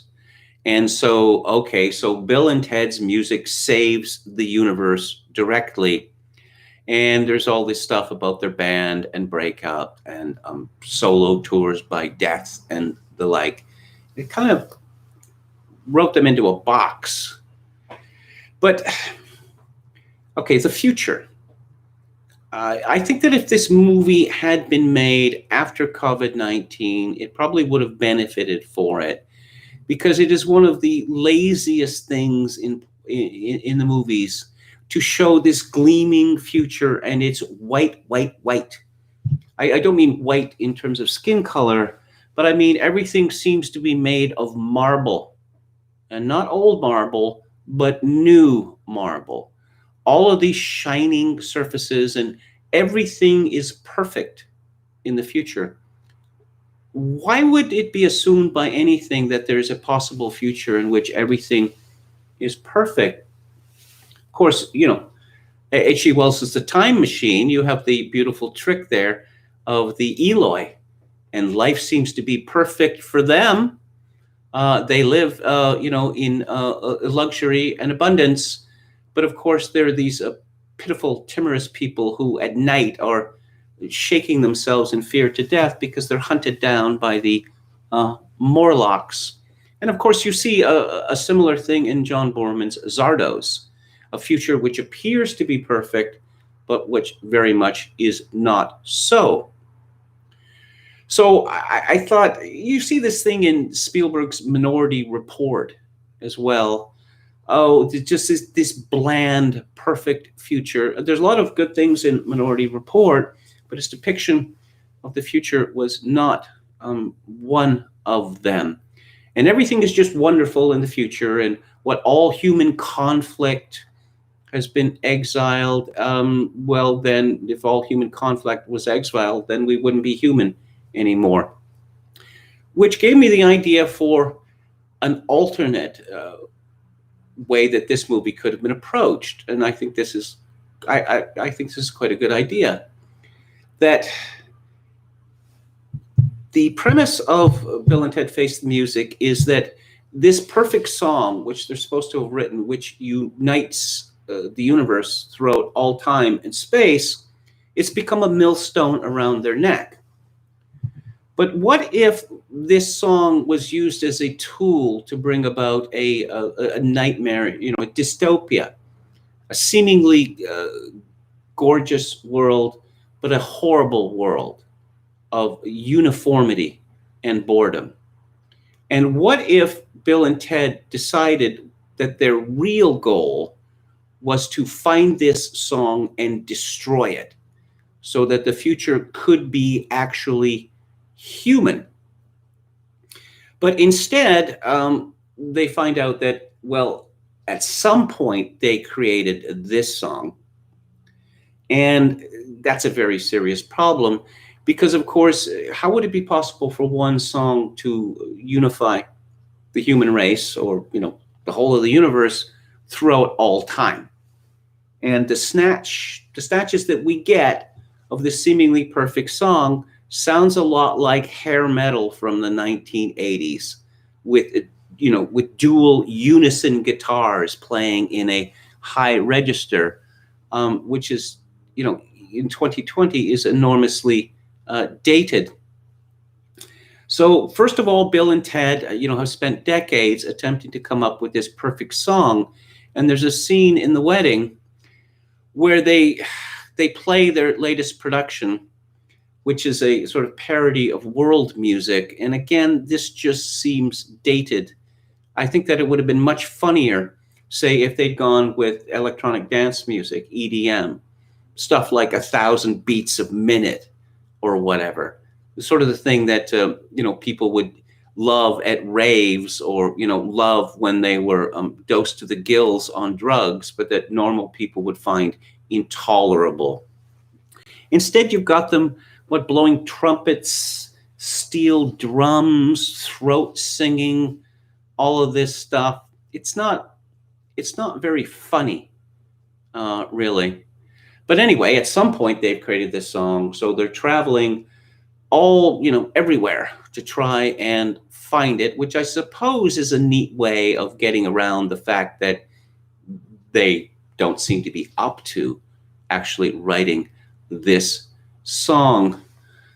Meanwhile, we have the addition of supposedly Rufus's daughter, as played by Kristen Schaal, who was funny in 30 Rock, but she's not funny in this movie because there don't seem to have been any jokes written for her. And when we look at the future, it seems to be run by a multi-culti. It seems to be a multi-culti lesbian imperialism, played with her usual lack of charm. The great leader played by her usual lack of charm by Holland Taylor. Bill and Ted. Alex Winter plays Bill, and he's really good in this. He is really good. He manages to play an adult, middle-aged, almost old version of his teenage character with tremendous energy and sincerity. And then we look at Keanu Reeves as Theodore Ted Logan. And all the memes of sad Keanu? It's almost painful to see him on screen attempting to keep the whole Bill and Ted ethos, because he looks like the saddest man on earth. He just has this haunted face. And getting into, the lingo, the whoa and all that, it's not there.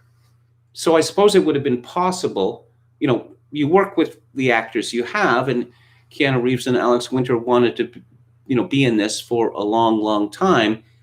But Keanu Reeves had changed a lot, and I suppose the script could have been written to accommodate the fact that he was very much not the person that he had been in as a high school student.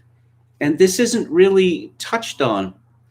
We see Bill and Ted at various places in the future, and in one, they become successful as rock stars, or so it seems, and they seem to have become, like they're in some 60s or 70s British supergroup.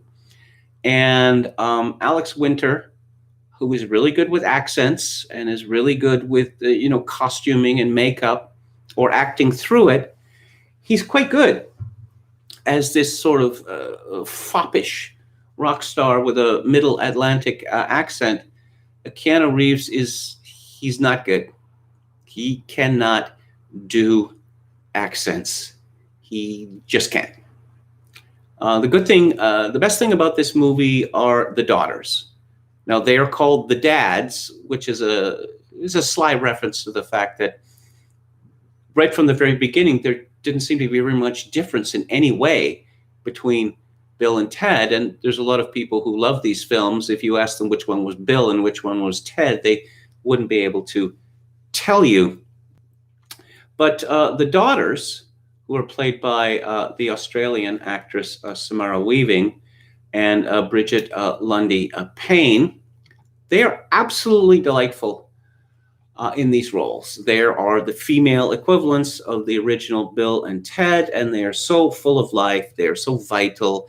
They are so naive.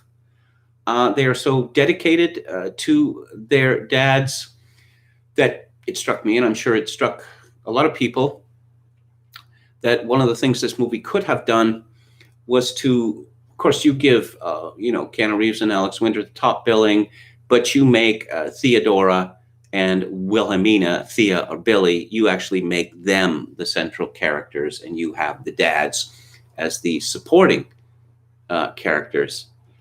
Who else is good in this? William Sadler as the Grim Reaper. He doesn't have a big a role as he did in Bogus Journey, but he's excellent in it. He's very, very funny. Anthony Carrigan, who you might remember as the over-polite Chechen gangster in the HBO series Barry. He has a big handicap to overcome as an actor because he has alopecia, and thus he has no hair on his head, no eyebrows. And this is hidden by him being a robot. And he's very funny as this robot because he is a killer robot. Only he has a name, I believe, Dennis, is it? Yes, Dennis. And he wants people to know his name. And he seems to want to try and ingratiate himself with people, notwithstanding the fact that he is a killer robot. Why is he a killer robot? Because the great leader, the leader of the lesbian imperium, has decided that Bill and Ted must be killed. This makes absolutely no sense whatsoever within the film. One of the things I liked about the first film, which is all about time travel, there's very little of it in the second film, is that time travel is inherently ridiculous. And in the first film, where we just have to remember to leave this here, and then it will show up when we need it. And you see this gag done again and again and again. But whatever rules they'd had about time travel in the first movie seem to have been forgotten in this one. Oh, and they all get killed. Everyone gets killed, it seems, including Ted's father. Oh, and they all end up in hell. Exactly why they would end up in hell is an interesting question, particularly the daughters. Who seem like the nicest girls on earth, but there just seems to be an assumption that everyone who dies goes to hell. In Bogus Journey, they had been framed, as it were, and that's why they were sent to hell. But it makes no sense in this movie. So we have the time travel, and we have the historical personages, and they're back to grabbing historical personages from the past, including, another sop to multiculturalism. We have to have some Chinese flute player from, 2,000 years ago, and some primitive woman on the drums.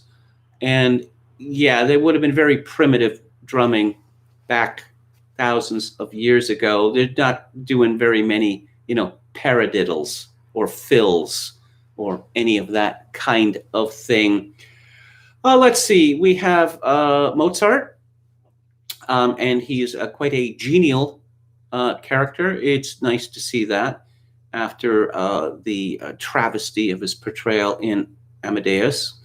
We have Jeremiah Kraft playing Louis Armstrong, and I must say that he is quite good in this. He rather leaps off the screen, And we have Demand Still as Jimi Hendrix, and that doesn't really come off very well. There's a scene which is set in London, I guess in 1966 or 1967, where the princesses attempt to go backstage to recruit Jimi Hendrix to take part in the dad's band, and he just brushes them aside, like not once but twice. And I know a little about Jimi Hendrix, and the idea that Jimmy would just ignore two cute white girls is ridiculous. Jimmy was a pretty chill fellow, except when he was on alcohol or drugs.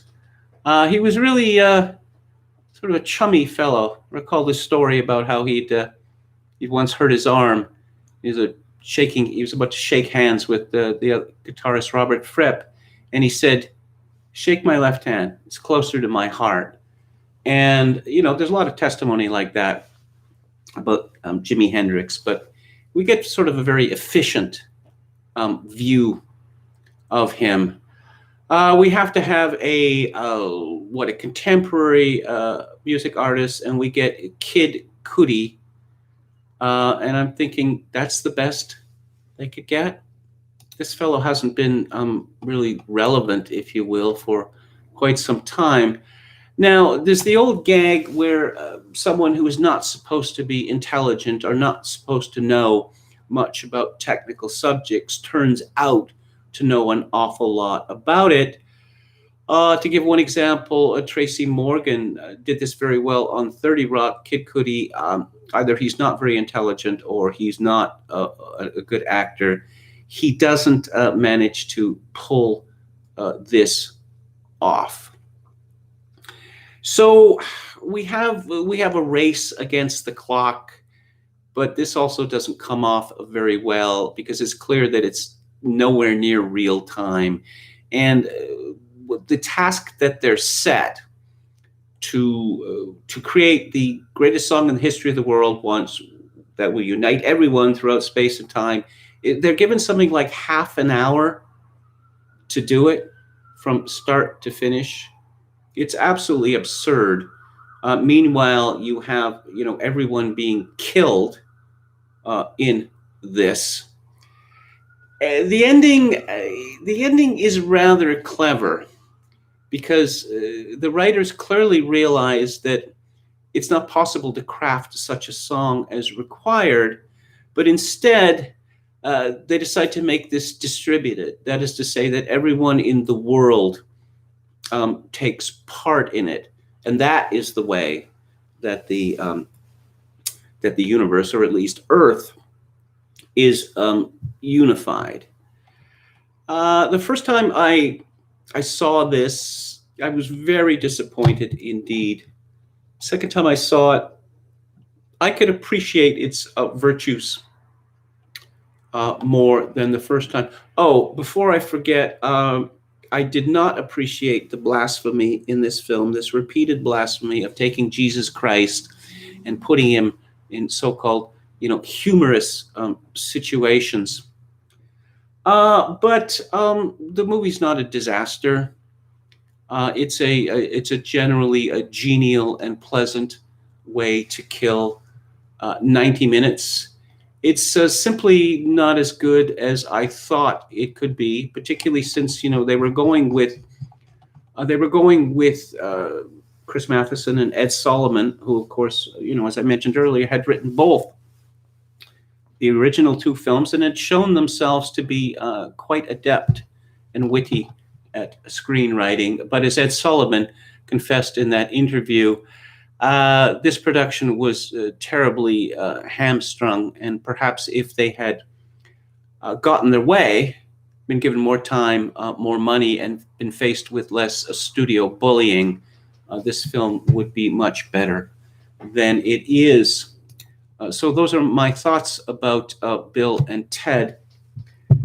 On the book club tomorrow, I'm going to be talking about a newspaper column, famous American newspaper column, which was turned into several books, Archie and Mehitabel, about a cockroach and a cat.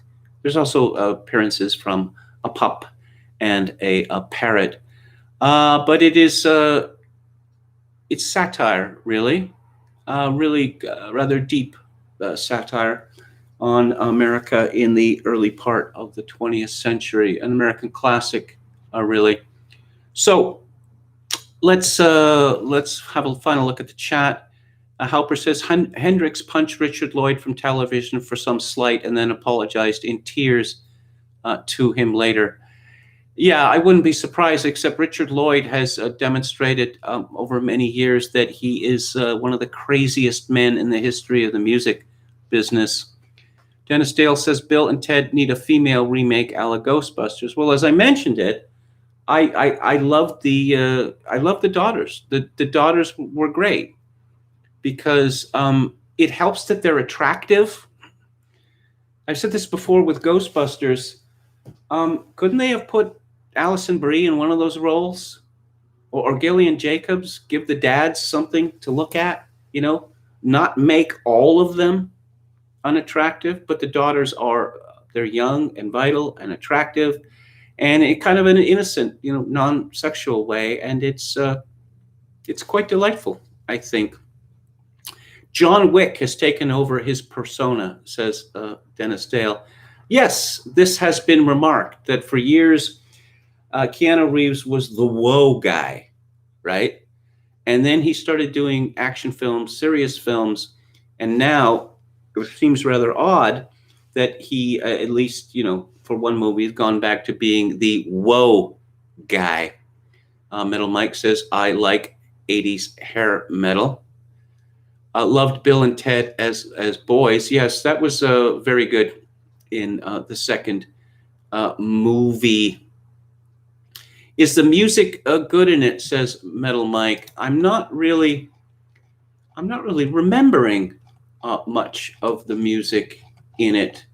Let's take a look here. I'll just go onto IMDb briefly and see what they have to say with regard to the music. Oh yeah, there's some Mozart in it, with a harpsichord being paired up with Jimi Hendrix's electric guitar.